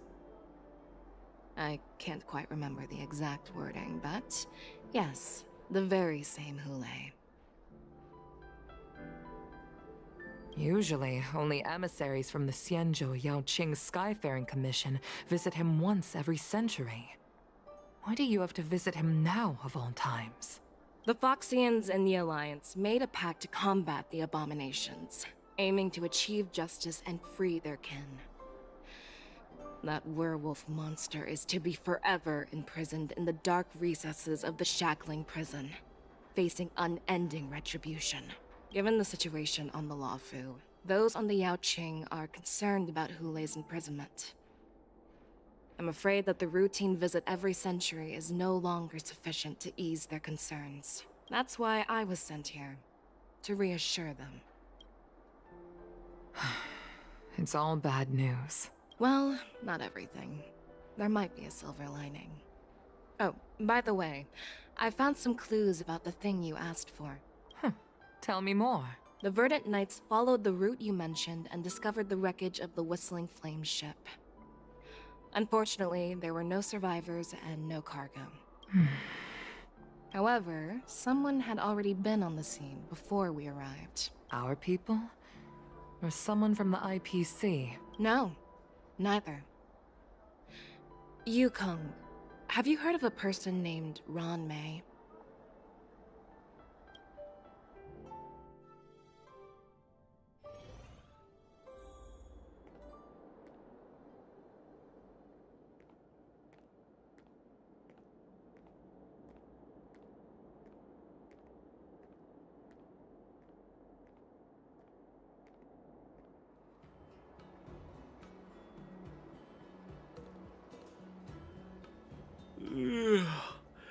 I'm still feeling sleepy.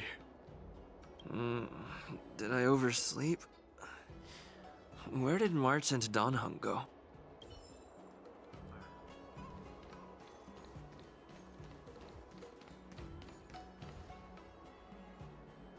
There you are.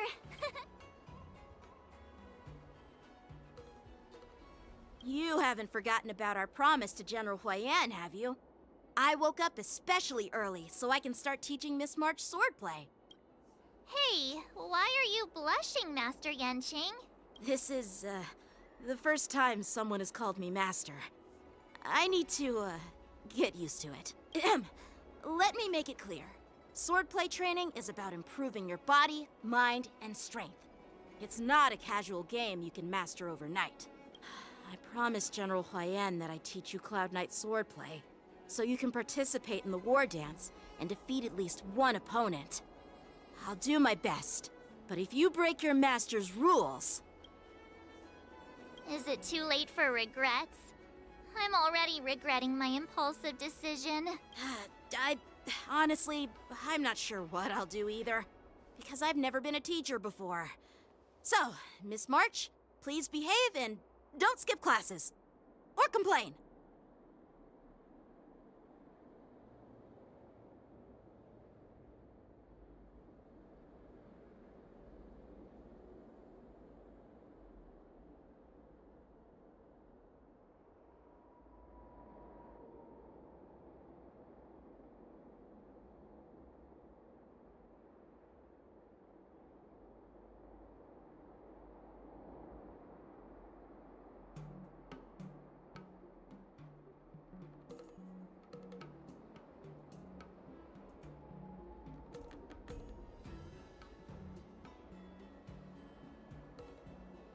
You need to toughen up and train her properly, Master Yanqing.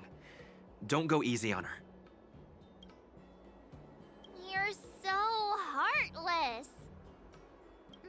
By the way, where's Yun Li? I've found a quiet spot in the back garden of the Palace of Astrum for our first lesson together.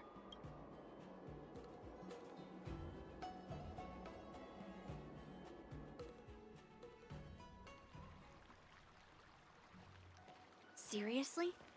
It's the first day, and you two are already late? Why is everyone on the Luofu so laid back? So disappointing. Master Yun Li, you're already here. Sorry for keeping you waiting. Oh, wait. Were you trying to teach her in secret? That's sneaky. I'm just showing you what Luofu etiquette is all about. She might be my apprentice, but it's customary for the master to personally escort their apprentice to the place of learning. As the host, I'll be teaching Miss March the essence of Luofu's swordplay, after which she'll emerge victorious in the war dance ring. You won't be complaining about Luofu's swordplay then. Stand aside, rookie.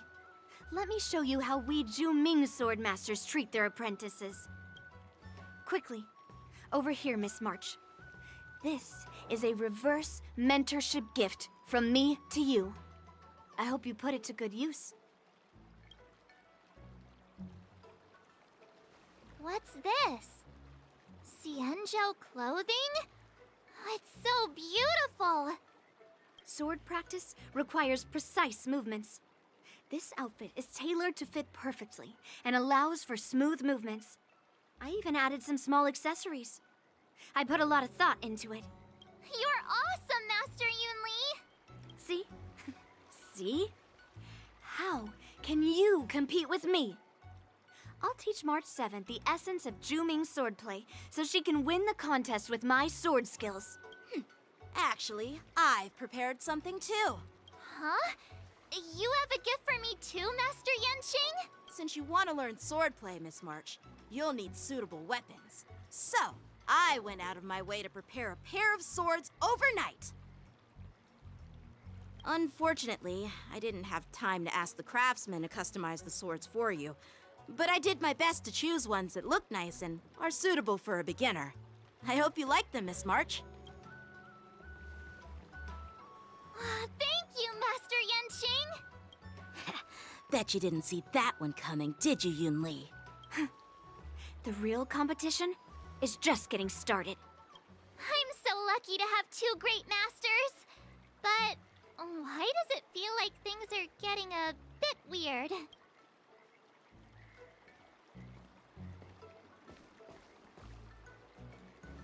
So what do you think, Masters? Does this outfit suit me? Perfect. I chose it carefully. It's perfect for beautiful young swordswomen like you and me. All right, let's get started with the training. The person next to me is a Cloud Knight instructor I've brought in. For your first lesson, try exchanging a couple of moves with him. Wait. We're having actual combat training for the first lesson? Isn't that a bit too intense? Well, I heard you have some experience with archery and martial arts. The first thing we're going to do is see just how strong your fundamentals are. Come on, step forward and strike with the sword in the most natural way you can think of. It's important for us to grasp your natural movements so we can decide where to start and what you need to learn.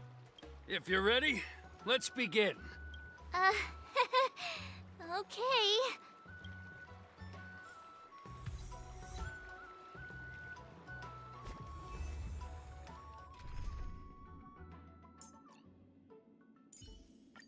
March, lead the counterattack. I believe in you.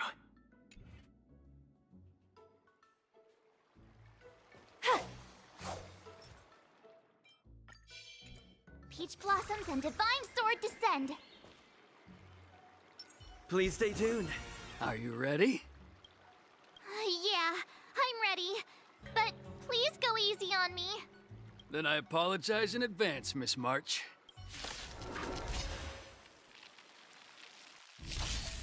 Ready to shine.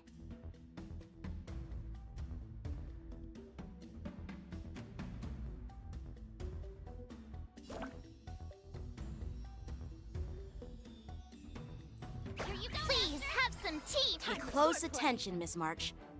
Lawfu swordplay is all about being swift and agile in your movements.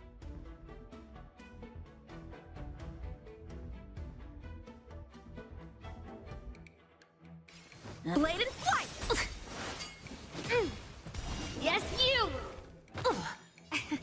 Ignore him. Strength is everything.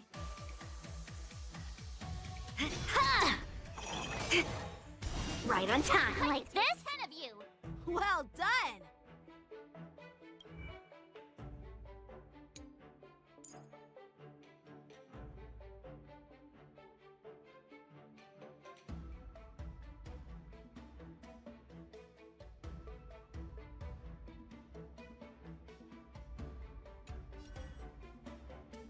Oh, come on! Let me fight! Yeah! How many can you block? Strike with heart! Yes, you! Within the self, not the sword. Ready to shine. Nice job! Right on time. I could take 10 of you! Oh, I get it! With a true heart, I'm starting to get the hang of it! Time for swordplay! Time to show you what I can really do! Azure Dragon, White Tiger, eating less carbs. Watch this! What are you mumbling about? Isn't this, sword technique? Shouldn't I be saying something cool? Practice is over. Swords descend!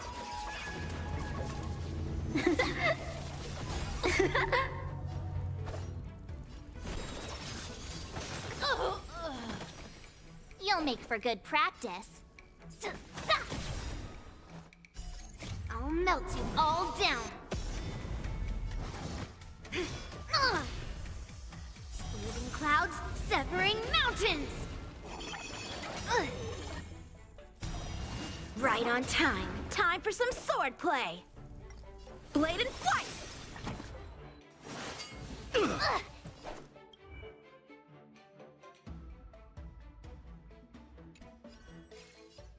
Yeah! What are you made of? Strike! Awesome!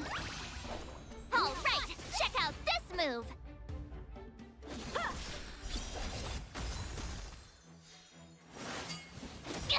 Time to show you what I can really do. Azure Dragon, White Tiger, less carbs. Watch this! How many can you block? Strike with heart! Melt! You'll make good practice. Descend to earth! Yes, you! Right on time. Time for swordplay! Bladed flight!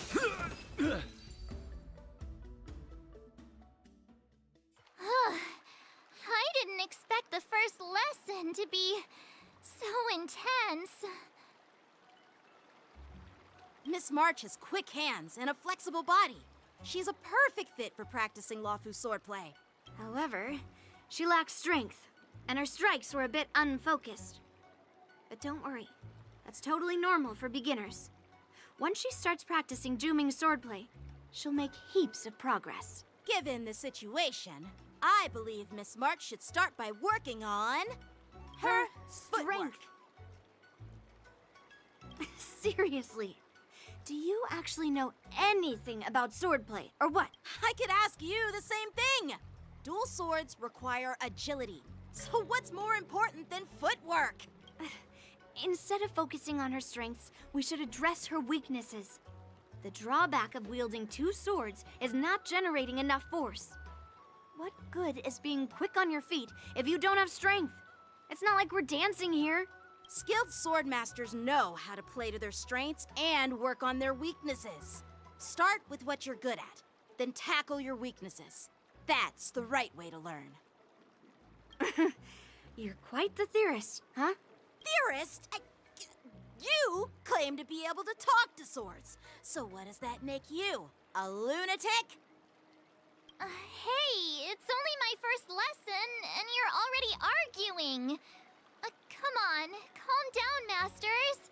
I'll have to improve both my footwork and strength anyway, so it doesn't matter which one comes first. But it does matter. Just listen to me, March 7th. Aww.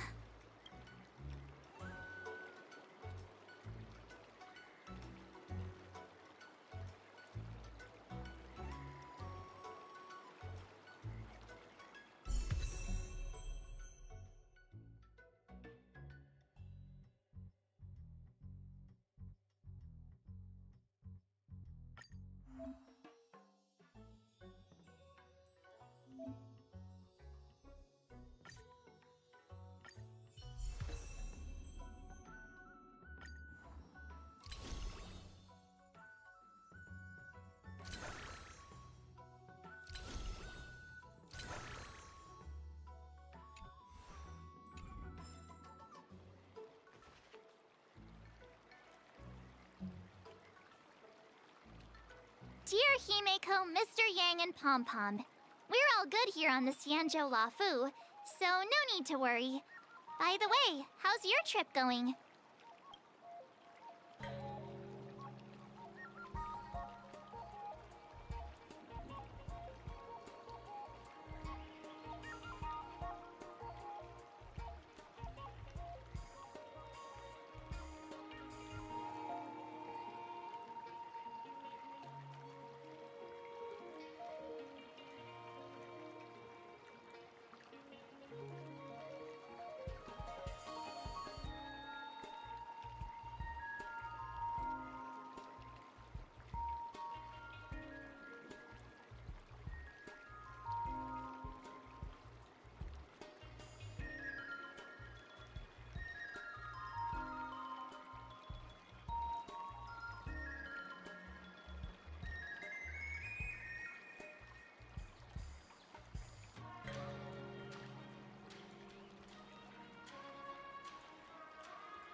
As for me, I've somehow become the apprentice to 2 Cloud Knight sword masters, and I've been honing my sword skills with their guidance.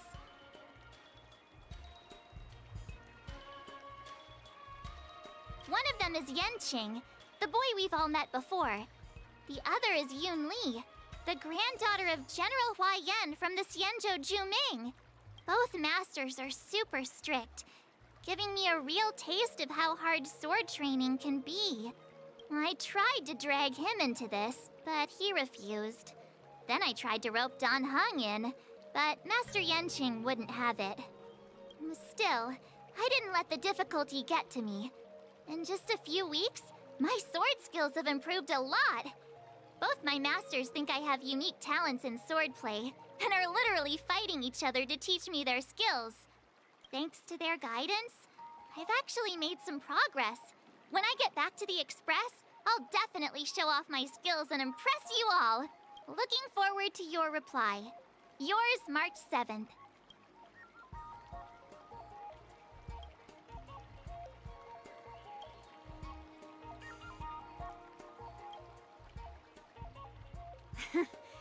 Well done. Let's call it a day.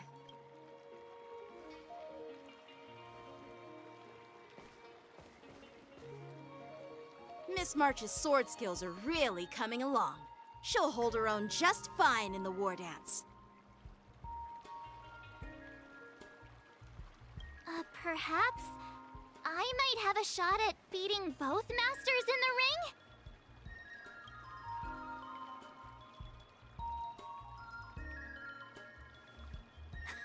Get real.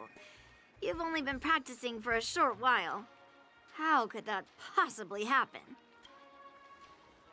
With your talent, Miss March, if you dedicate a few more decades to training, you might eventually be able to defeat Yun Li. Decades? But I'll be an old lady by then. Can you believe it? March 7th has actually become a pretty decent swordmaster in such a short time. Now I understand why Grandpa always had a grin on his face while training me. Are you sure he wasn't laughing at you? Oh, shut up! It's all thanks to your amazing guidance, Masters. Miss March, you're really getting the hang of wielding dual swords. If you're keen on advancing, trying out different Xianzhou blades could improve your touch. Oh, let me see. Which sword is the most powerful? Single sword? Great sword? Or maybe a flying sword? There's no such thing as the most powerful sword. It's all about the skill of the swordmaster. Yanqing wields several flying swords, while I only wield one. But remember how I kicked his butt at the Alchemy Commission? First, you didn't kick my butt. Second, you'll never kick my butt. Third, how about we settle this right now and see who kicks whose butt? Yeah, I'm up for that.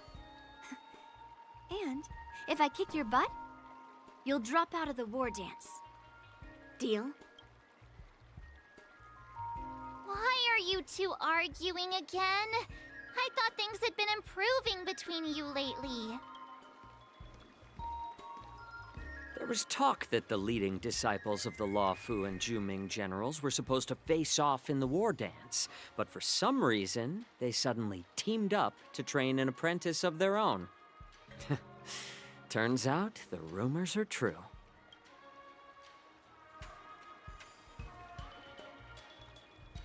Tomorrow is the big day of the war dance.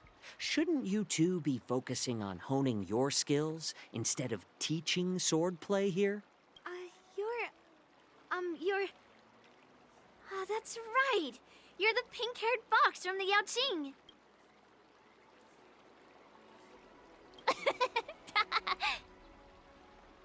What are you laughing at?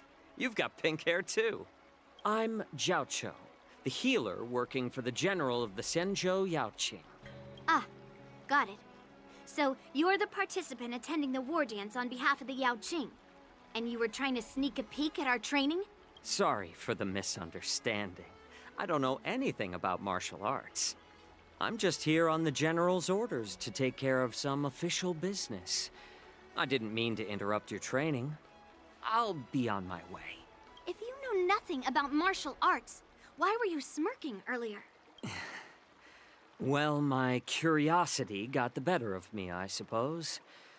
When I heard Miss March's pondering about what to learn, I couldn't help but wander over. From my professional experience, cleavers, slicers, chopping knives, and carving knives are all just tools. Kind of like frying, sautéing, boiling, and deep frying in cooking. They're just ways for people to show off their skills. How you use them really depends on the ingredients you're working with. It's like your sword teaching methods. If you align your ingredient, in other words, your apprentice's natural tendencies, with the right cooking method, by which I mean the teaching method that best suits her, she'll make double the progress in half the time.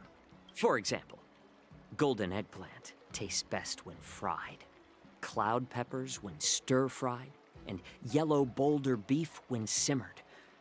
It's all about discovering the nature of the ingredients. Apprentice. All this talk about food is making me hungry. Aren't you a healer? Why are you talking about food? Well, it's just a metaphor. The medicinal school I follow on the Xianzhou Yaoqing is called the Ranja School, that specializes in food therapy. So it's only natural that I know a thing or two about cooking. So, you're the General's cook? I'm a healer. But anyway, a cook who isn't interested in health doesn't make for a good advisor. Fine. Call me a cook if you... Seeing the way you're looking at me, it's obvious you think I'm just some feeble academic who likes to blabber on about martial arts. But, in reality, I know a thing or two about killing. After all, the art of healing inherently encompasses both life and death. Why is this guy suddenly getting all serious with kids? Do you recognize this bottle of medicine in my hand? No. This is called tumble dust, an extract from an exotic flower named Yabra. Is it poison? Well, it depends on how it's used. With just one drop, it's able to numb a patient's body during surgery, making them painless throughout the entire process. However, increase the dose or the potency, and it'll slow the metabolism, making the blood thin and resulting in the loss of all senses. Even long-life species cannot escape its effects. This thing can save lives or take them. It's more powerful than the swords in your hands. That may be so, but still, I prefer settling things with a sword than, you know. Huh. Looks like I did get you all wrong. You're not a feeble scholar, but a sinister and despicable one. Hey, why the insults all of a sudden? I'm just sharing some medical knowledge here, not persuading you to poison anyone. Seems like you get real excited when talking about poison. I can't tell if that's an honorable thing or sinister. Picture this. Two individuals. The one standing is full of malice. The other lying down is honorable and righteous. How can the one who's lying down label the one standing as sinister? In the throes of combat, where life and death hinge on a singular moment, every idea fades into nothingness. The only thing that matters is staying alive. Surviving the battlefield reshapes all notions of worth, be it integrity or treachery. In my eyes, their significance is negligible. Perhaps you've underestimated Yunli and me, Mr. Jiaoqiu. We may be young, but we've seen our fair share of war. Well, then you should know that the war dance is nothing more than a contest. So why are you so focused on it? When I was appointed as the ringmaster for the war dance, I asked the general, we Cloud Knights are supposed to charge into the fray and slay enemies. Why do we have to swing swords in a ring just to please an audience?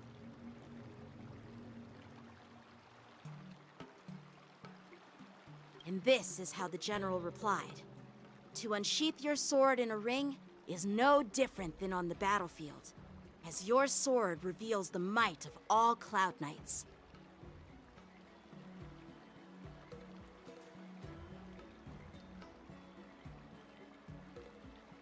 The War Dance is the perfect chance to showcase martial virtue and forge alliances from all over the cosmos.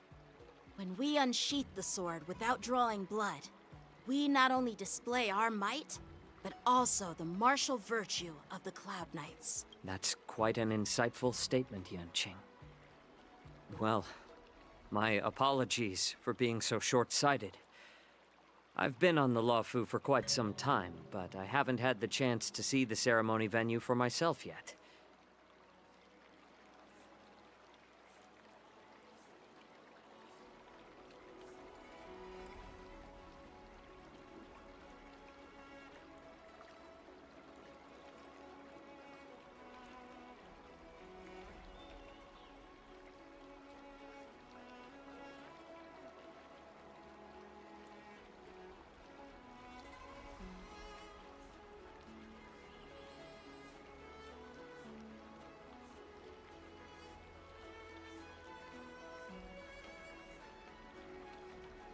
Hearing you speak so highly of it has piqued my curiosity. Would you mind showing me around? You want to see the Sky Splitter ship where the War Dance will be held? Let's go! I bet Yun Li and Miss March haven't seen it either, right? Well then, I'll give you all a tour.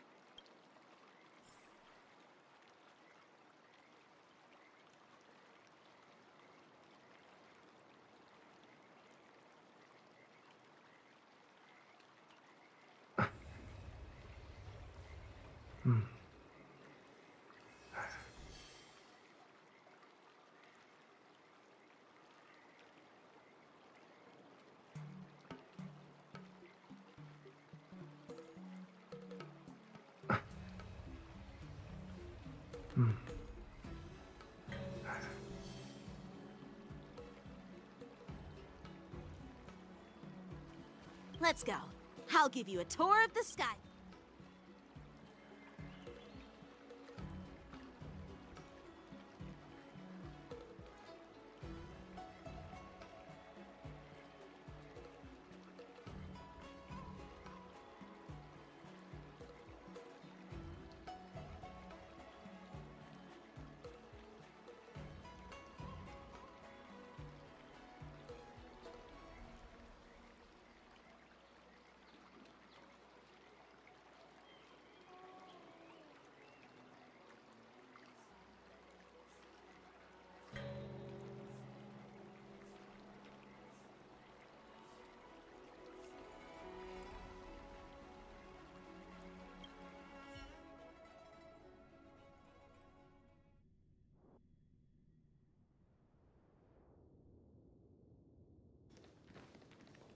Looks like a lot of other visitors have also come to catch a glimpse of the Sky Splitter.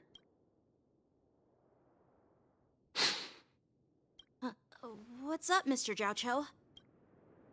No, it's nothing.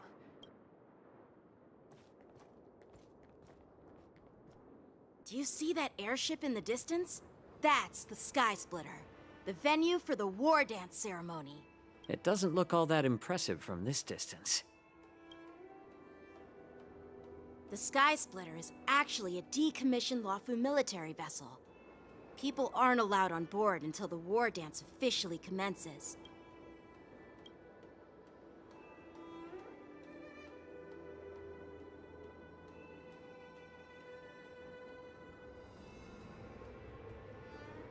Tomorrow, when the bell rings and the ceremonial cannons roar, I'll be there representing the Cloud Knights of the Xianzhou Luofu. Standing in the ring, ready to take on challengers from all over the cosmos. Since I was a kid, I've been training in swordplay and the art of war under the general. Every day, I'd swing my sword 10,000 times, and then thrust it 10,000 times, repeating the process over and over. I understand that I'm not like other kids. I never envied the toys and freedom they all had. I never found sword practice boring or hard, even in the thick of battle. Facing down savage abominations, I never felt scared. Each day, I could feel myself getting stronger and stronger, and I racked up countless victories. It's the best feeling in the world. But then, I faced a really tough opponent. And just one slash shattered my confidence into 1,000 pieces. That's when I felt true fear for the first time. Maybe that's what Mr. Jiao Cho meant by life and death hinge on a singular moment. Every idea fades into nothingness. After that, I had to pick up the pieces and try to put myself back together. But no matter how hard I tried, I couldn't seem to find my old happy self again. I often ask myself, why do I wield my sword? If defeat is inevitable, why do I continue to fight? Is it to reclaim the joy of victory? To meet the General's expectations? Or to secure my honor among the Cloud Knights? While the General could teach me the art of swordplay, he couldn't teach me why I should keep on going. He said the reason must come from within myself. I've been struggling to find that reason, but after talking with you, Mr. Jiao Cho, I think I already have that reason in mind. As a member of the Cloud Knights and the General's apprentice, I've had a weight on my shoulders. And I know there's still more to shoulder. But when I wield my sword, it feels like I'm letting go of everything. I love the feeling of giving it my all, facing any obstacle in front of me, pressing forward. That's why I wield my sword. Oh, Yanqing. So young, yet so grown up. By the way, how old are you exactly? Age doesn't really matter. All sword masters will understand how I feel. I get it. Looks like all the kids on the Luofu live tough lives. So, how about you, Miss Yunli? It's not polite to ask a girl her age, no matter which Xianzhou ship you're on. I'm not asking your age. I'm asking if you have a dream like Yanqing has. You don't talk like a cook. You sound more like a TV host or something. Need I repeat myself again? I'm a healer. Well, I don't have a dream like Yanqing does. The only reason I'm participating in the Ringmaster's Challenge is because I made a promise to my grandfather that I'd win the precious sword he's contributed to the war dance. Sounds like that mind of yours is just filled with swords. I bet you've got nothing better on your mind. My father was a craftsman on the Xianzhou Juming. Because of his foolishness, many innocent people fell victim to the cursed swords he forged. Since I was a kid, it's been clear to me that not everyone deserves to have a weapon in their hands. Giving them a sword is no different than being cruel to the innocent. So, whenever I come across someone unworthy of a sword, I can't help but want to take it away from them. Given that Yanqing is the war dance ringmaster, I'm stepping up to challenge him. To ensure the precious sword doesn't fall into the hands of an unworthy master. Hey, what do you mean by an unworthy master? I see. It's not easy for kids on the Juming either. Well, it's better to have a reason for wielding a sword than to be lost and confused. I've saved countless Cloud Knights in my life, and there are plenty of exceptional warriors, just like the two of you. What happened, Mr. Jiao Cho? Oh, nothing. I was just reminded of some old friends and old tales. Judging from my professional perspective as a healer, both of you possess remarkable vitality. Your energies flow like raging fires and mighty gales.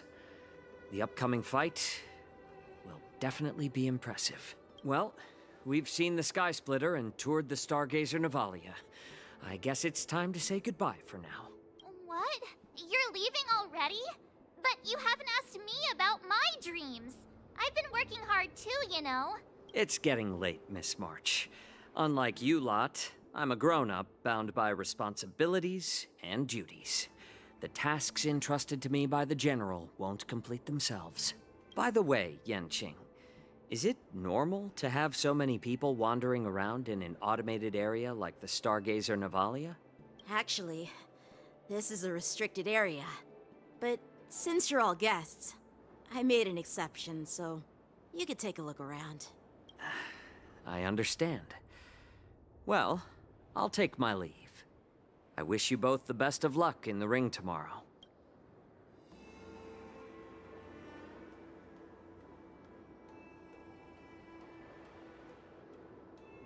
Seriously? I just spent so much time thinking about my dream, but he didn't even ask me. Now that we're done with our tour of the Sky Splitter, shall we continue with our training? Why don't we take a day off? What? You want to secretly practice swordplay by yourself? Dream on. You know cramming before a fight never works out. For some reason, seeing the Sky Splitter has boosted my confidence. So, I've decided to conserve my strength for tomorrow. All right. I'll take you out of the Stargazer Navalia.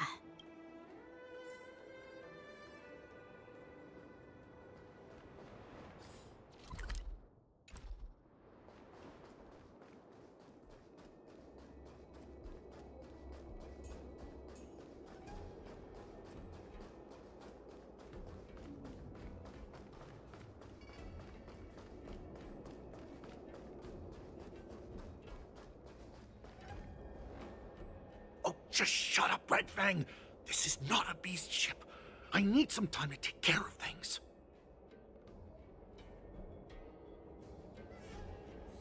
You willingly donned the skin of a lowly beast to join this mission, dedicating yourself to our glorious cause. And now you're telling me you can't handle it? Do you realize how many ships we need? I'm doing my best, all right? It takes time to figure all this out. When the guns go off tomorrow, all eyes will be on it. That'll be our only chance. How's that? Who's there?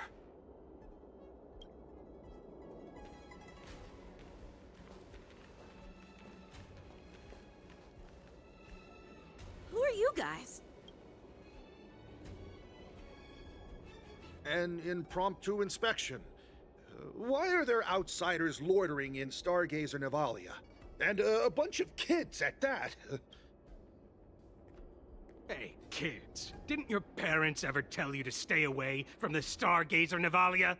I know it's an automated facility, but it doesn't mean you can just break in and do what you want.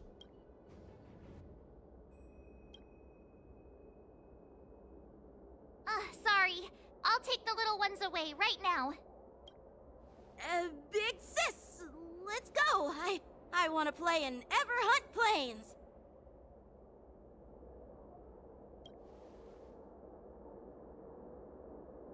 Huh? Ever Hunt Plains? Yeah, sure. Big sis will take you there.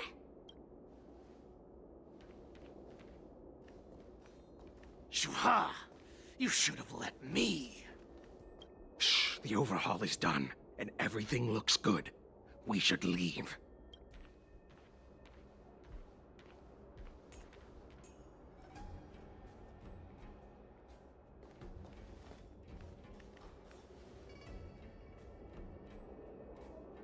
Could you repeat what you just said, Yanqing? What did I say? Big sis, let's go. I want to play in Everhunt Plains. Come on. Can't you read the room? Something is definitely off about the 3 people we just met. Yeah, anyone could see that.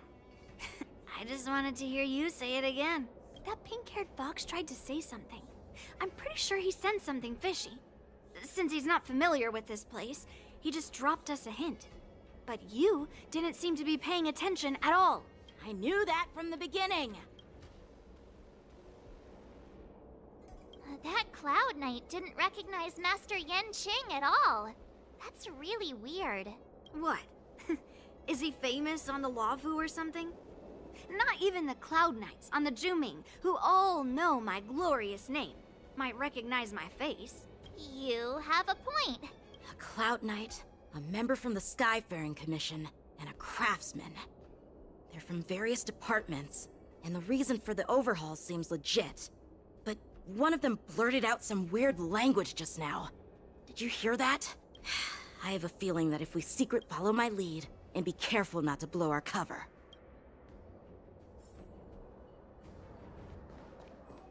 Never mind who they are. Let's just film them.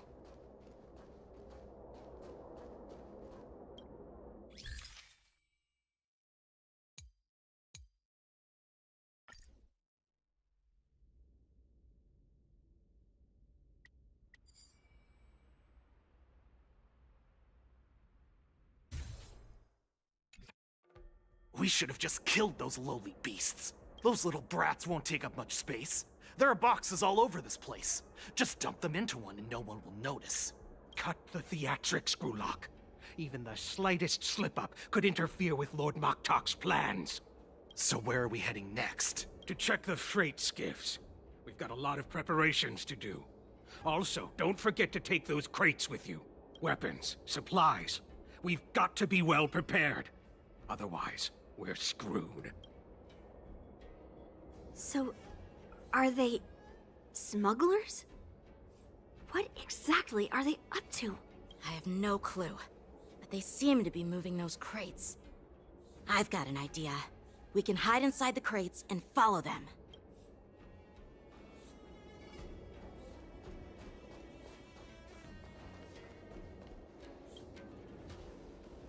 Ugh, so cramped in here. I can hardly breathe. Just hang in there.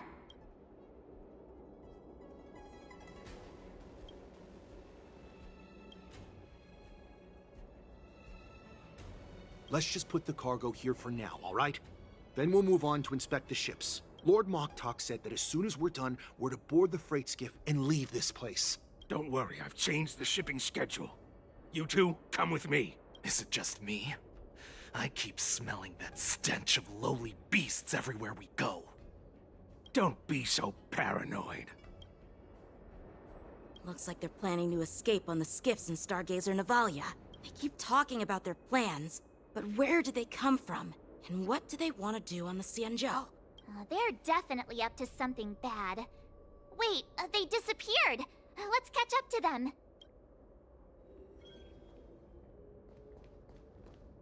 Tread softly, breathe quietly, and make sure to keep an eye on them.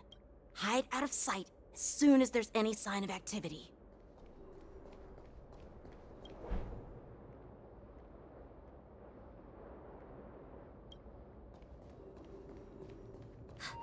Did he spot us? Quickly, hide!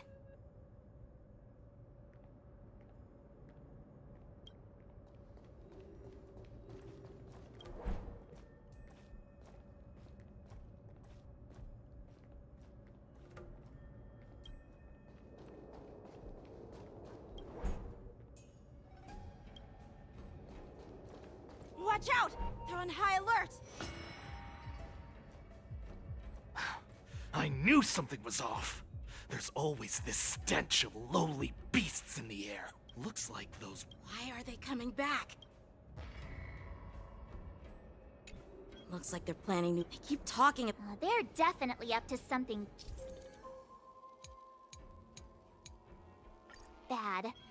Wait, they disappeared! Let's catch up to them.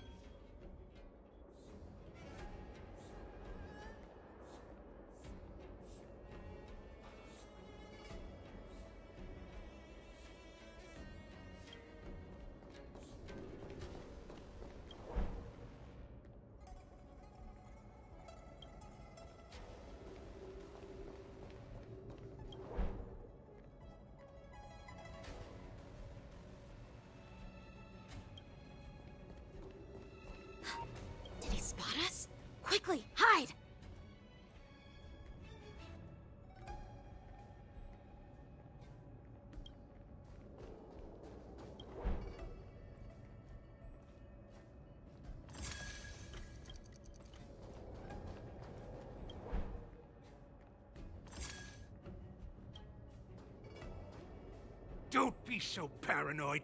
We're running out of time. Get over here! Shuhard, I'm coming!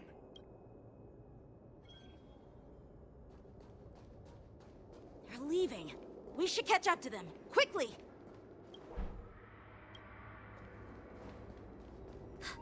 Did he spot us? Quickly, hide!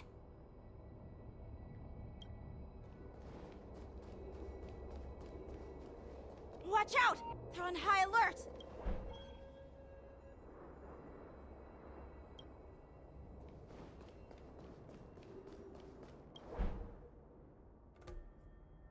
What are they up to? They're all wearing official uniforms, but I'm pretty sure they're not members of the Skyfaring Commission, the Artisanship Commission, or the Cloud Knights. This is way too suspicious. Never mind who they are. Let's just film them. That way, if they do anything bad, we'll have solid evidence against them.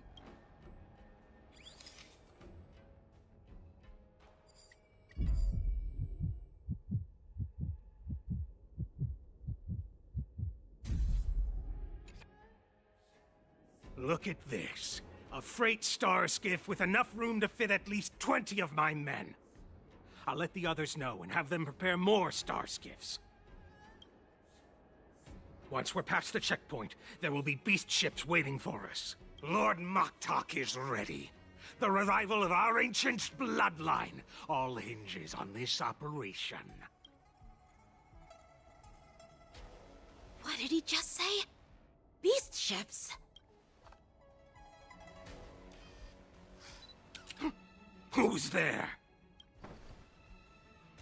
It's those brats! I told you to get rid of them, but you didn't listen, you idiot! Wipe them all out!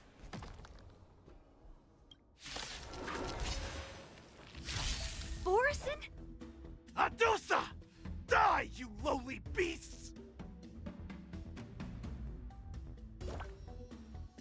Here you go, Master!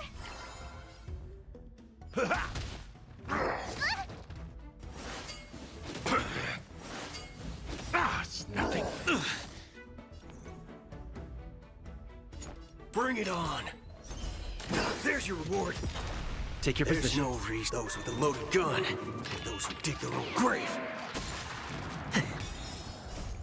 Let the show begin! You'll make good practice. Yeah! In the mood for another beating? Life's like a good, my friends. Indulge yourselves!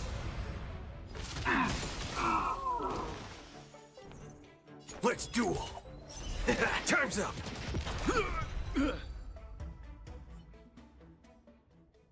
How is this possible? How did these Foxians change their appearances like that? They're not Foxians at all. They revealed their true form. They're Borison, just like the bandits I defeated on the IPC ship.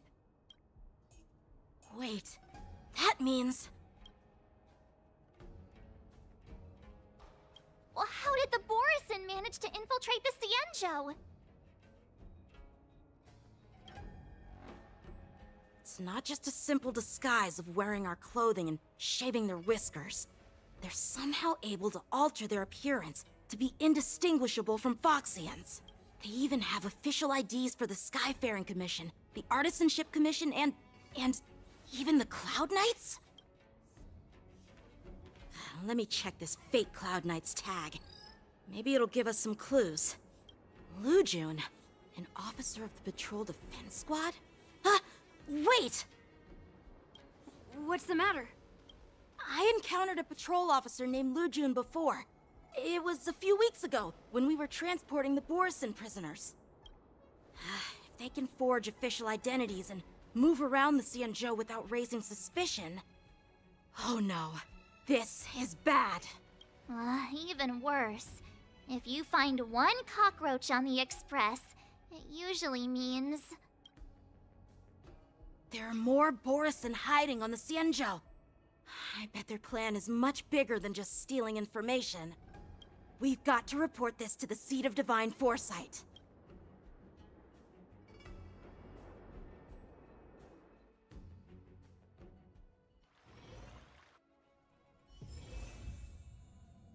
Please stay tuned. Locked and loaded. Feeling lucky.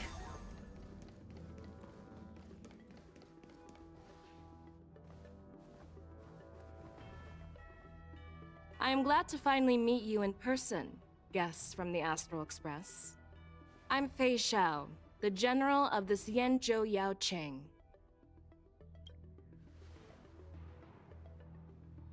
Let me introduce our guest to you. The one dressed in green. He's the reincarnation of Imbibitor Lune, and the person behind him is the newest member of the crew. I've heard a lot about you. Outside the reports from the Law Fu, the Skyfaring Commission of the Yaoqing has also gathered plenty of information about both of you. I've been eager to meet you face to face for reasons that I'm sure General Jing Yuan has explained, right?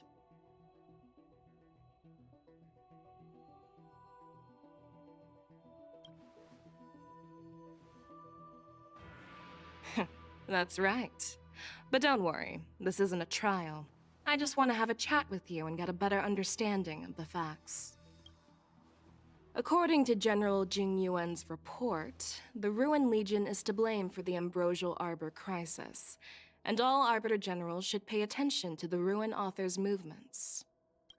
Over the years, the Destruction's minions have wreaked havoc on countless worlds, and the Alliance has been keeping an eye on them.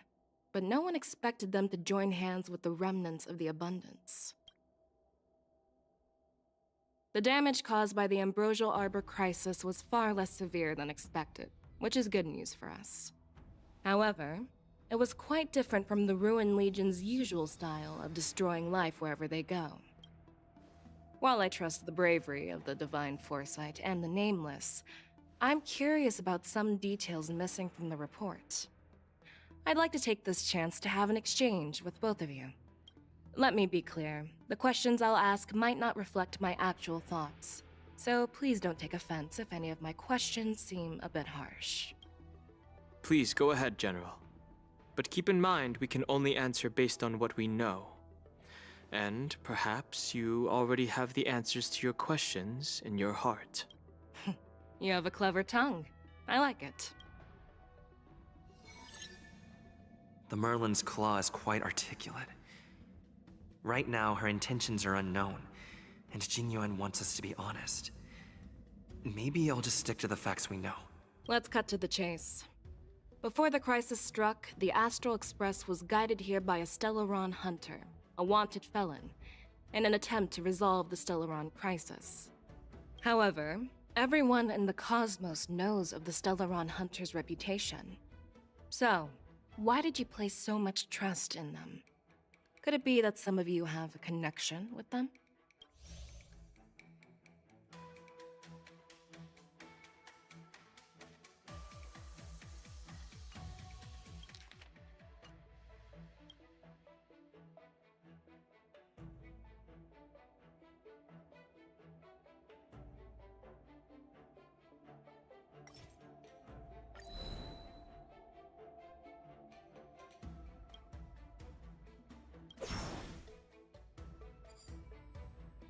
Rumor has it that Elio, the leader of the Stellaron Hunters, possesses the power to see into the future.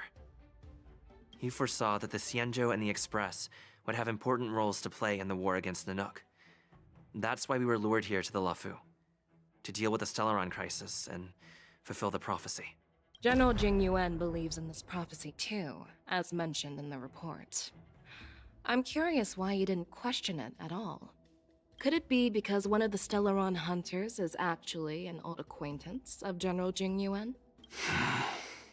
Please be cautious with your words, Merlin's Claw. Let's avoid sowing doubt among our comrades. That Stellaron hunter used to be my disciple. So are you putting my loyalty in question too? I'm simply bringing up the doubts about General Jing Yuan that exist within the Alliance. Since I'm representing them, perhaps you can just imagine me as one of those old geezers. Let's move on to the next question. The reports suggest that Don Shu, the master of the Disciples of Sanctus Medicus, colluded with the Lord Ravager and used the power of the Stellaron to resurrect the Ambrosial Arbor. But here's the thing. Don Shu was just a chief alchemist. Even if she colluded with our enemies and summoned the Stellaron, how did she manage to bypass the Videodora guards around the Ambrosial Arbor?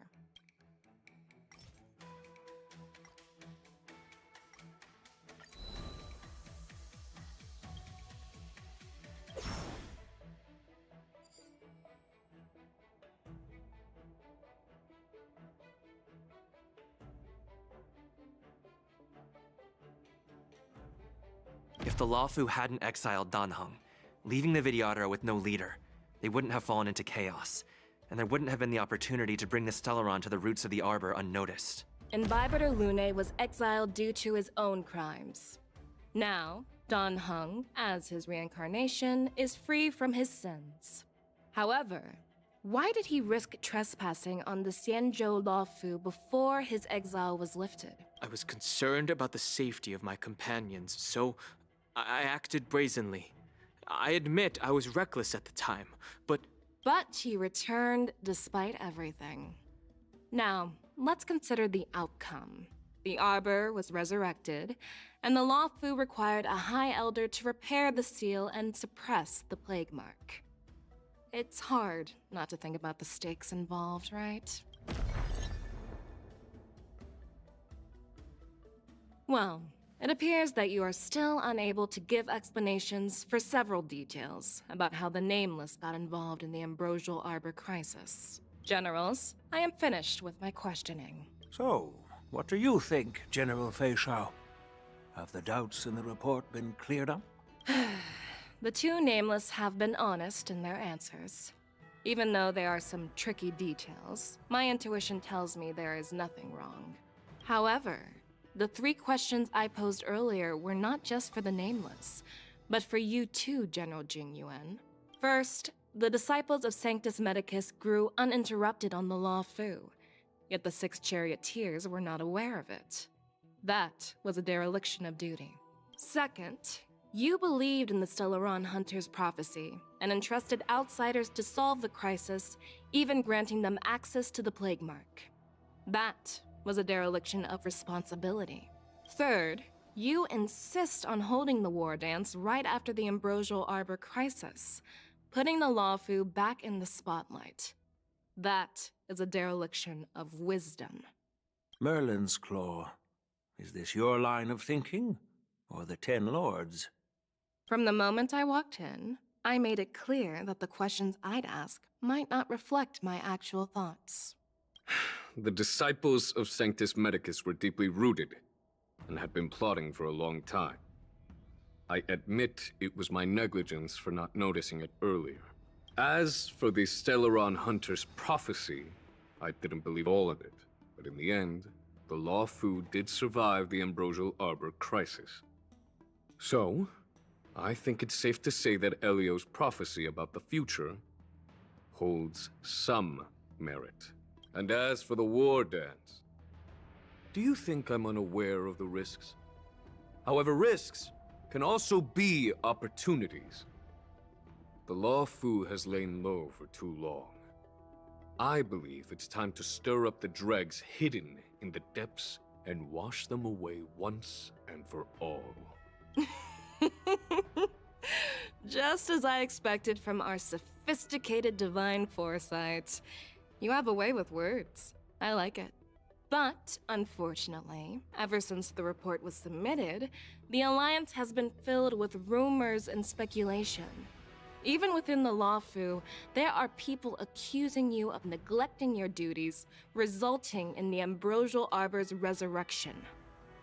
So what are your thoughts on all of this, General Fei Shao? As a fellow Arbiter General, I fully understand the difficulties of this position. Personally, I think all these rumors are meaningless drivel. Across the sea of stars, the divine foresight knows better than anyone else what happened on the Luofu and the meaning behind it, just as what happened on the Xianzhou Yaoqing recently. You mean The Xianzhou Yaoqing is also... The scouts of the Verdant Knights have sent back reports that Borisin are making trouble again. The Borisin packs that were once divided and scattered have started swallowing each other up, forming larger and larger packs. Moreover, there's an entity named Mongoose behind it all. An entity? According to the report, this entity isn't actually a Borisin. It's a woman claiming to be the messenger of the Master of Immortality. She's described as having 12 faces and 12 pairs of fangs, as cruel as poison, and as elusive as quicksand. The Borisin believe she'll give them a chance to rise again. That's Ventilia. That's right. You're lucky that I'm the one who came this time. If it were the Patina Justice or the Seer Strategist, this conversation might not be so friendly. I've always had faith in my instincts, so I don't doubt your good intentions. But the Alliance has its fair share of questions and doubts about the Law Fu. So, my plan is to come up with an acceptable answer to satisfy the Alliance. What's in this plan, General Fei Xiao? General Jing Yuan, you already know what has to be done. But since you don't want to be the bad guy, I'll take care of it for you. You need the final word from the Ten Lords Commission to quell any doubts. And for that, I'll have to ask the two Nameless to visit the Shackling Prison. No, I'm not imprisoning you. While you're there, I'll ask a judge in the Ten Lords Commission's Interrogation Division to record a detailed testimony with the karmic mirror from both of you. We'll fill in the gaps that weren't covered in the report, and silence any protests within the Alliance. I'm okay with that. Your willingness to help is truly heartwarming, youngsters. Then, as the Merlin's Claw requests... Oh, there's one more thing. This testimony is for silencing the voices of opposition within the Alliance, but I would like to urge General Jing Yuan to listen to the pleas of the Foxians on the Xianzhou Yaoqing. So, you are here for Hule. Exactly. Hule is locked up in the Law Fu's Shackling Prison. Since he is the Broodlord of the Borisin, I want to transfer him onto the Xianzhou Yaoqing and imprison him there. The recent movements of the Borisin suggest they're planning something big, so we must act preemptively. It makes sense to have the Foxians keep an eye on their arch-nemesis. Since you trust my judgment, I'll repay that trust. What do you think about all this, General Huayan? I was worried this would turn into a heated argument, but it seems like both of you are on the same page, solving each other's problems. I couldn't have asked for a better outcome. And as for Hule, I'll send my lieutenants Zhao Chou and Moza to check on his condition in prison and ready him for transport. If there are no more questions, shall we get this started?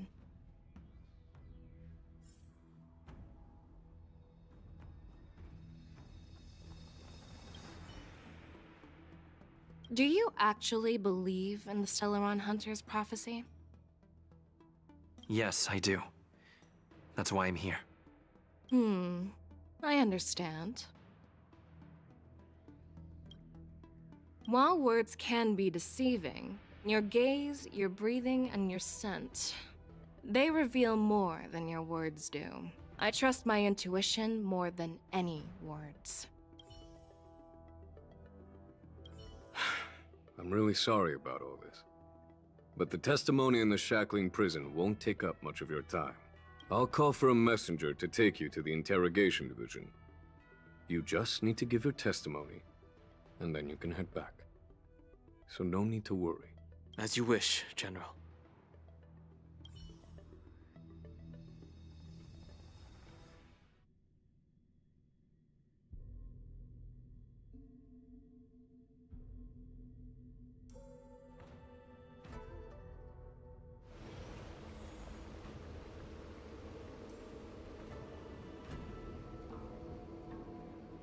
As General Jing Yuan requested, everything is prepared for your arrival, and I am here to receive you.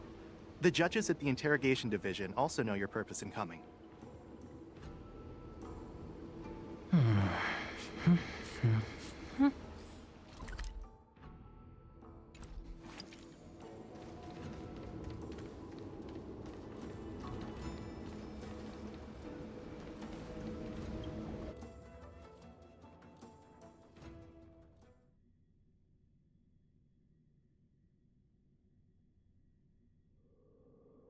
The shackling prison. I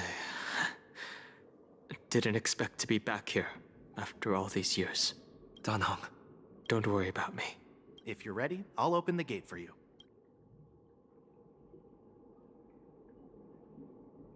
This is one of many entrances used for temporary access. Since you're not actual prisoners, it makes sense for you to use this entrance.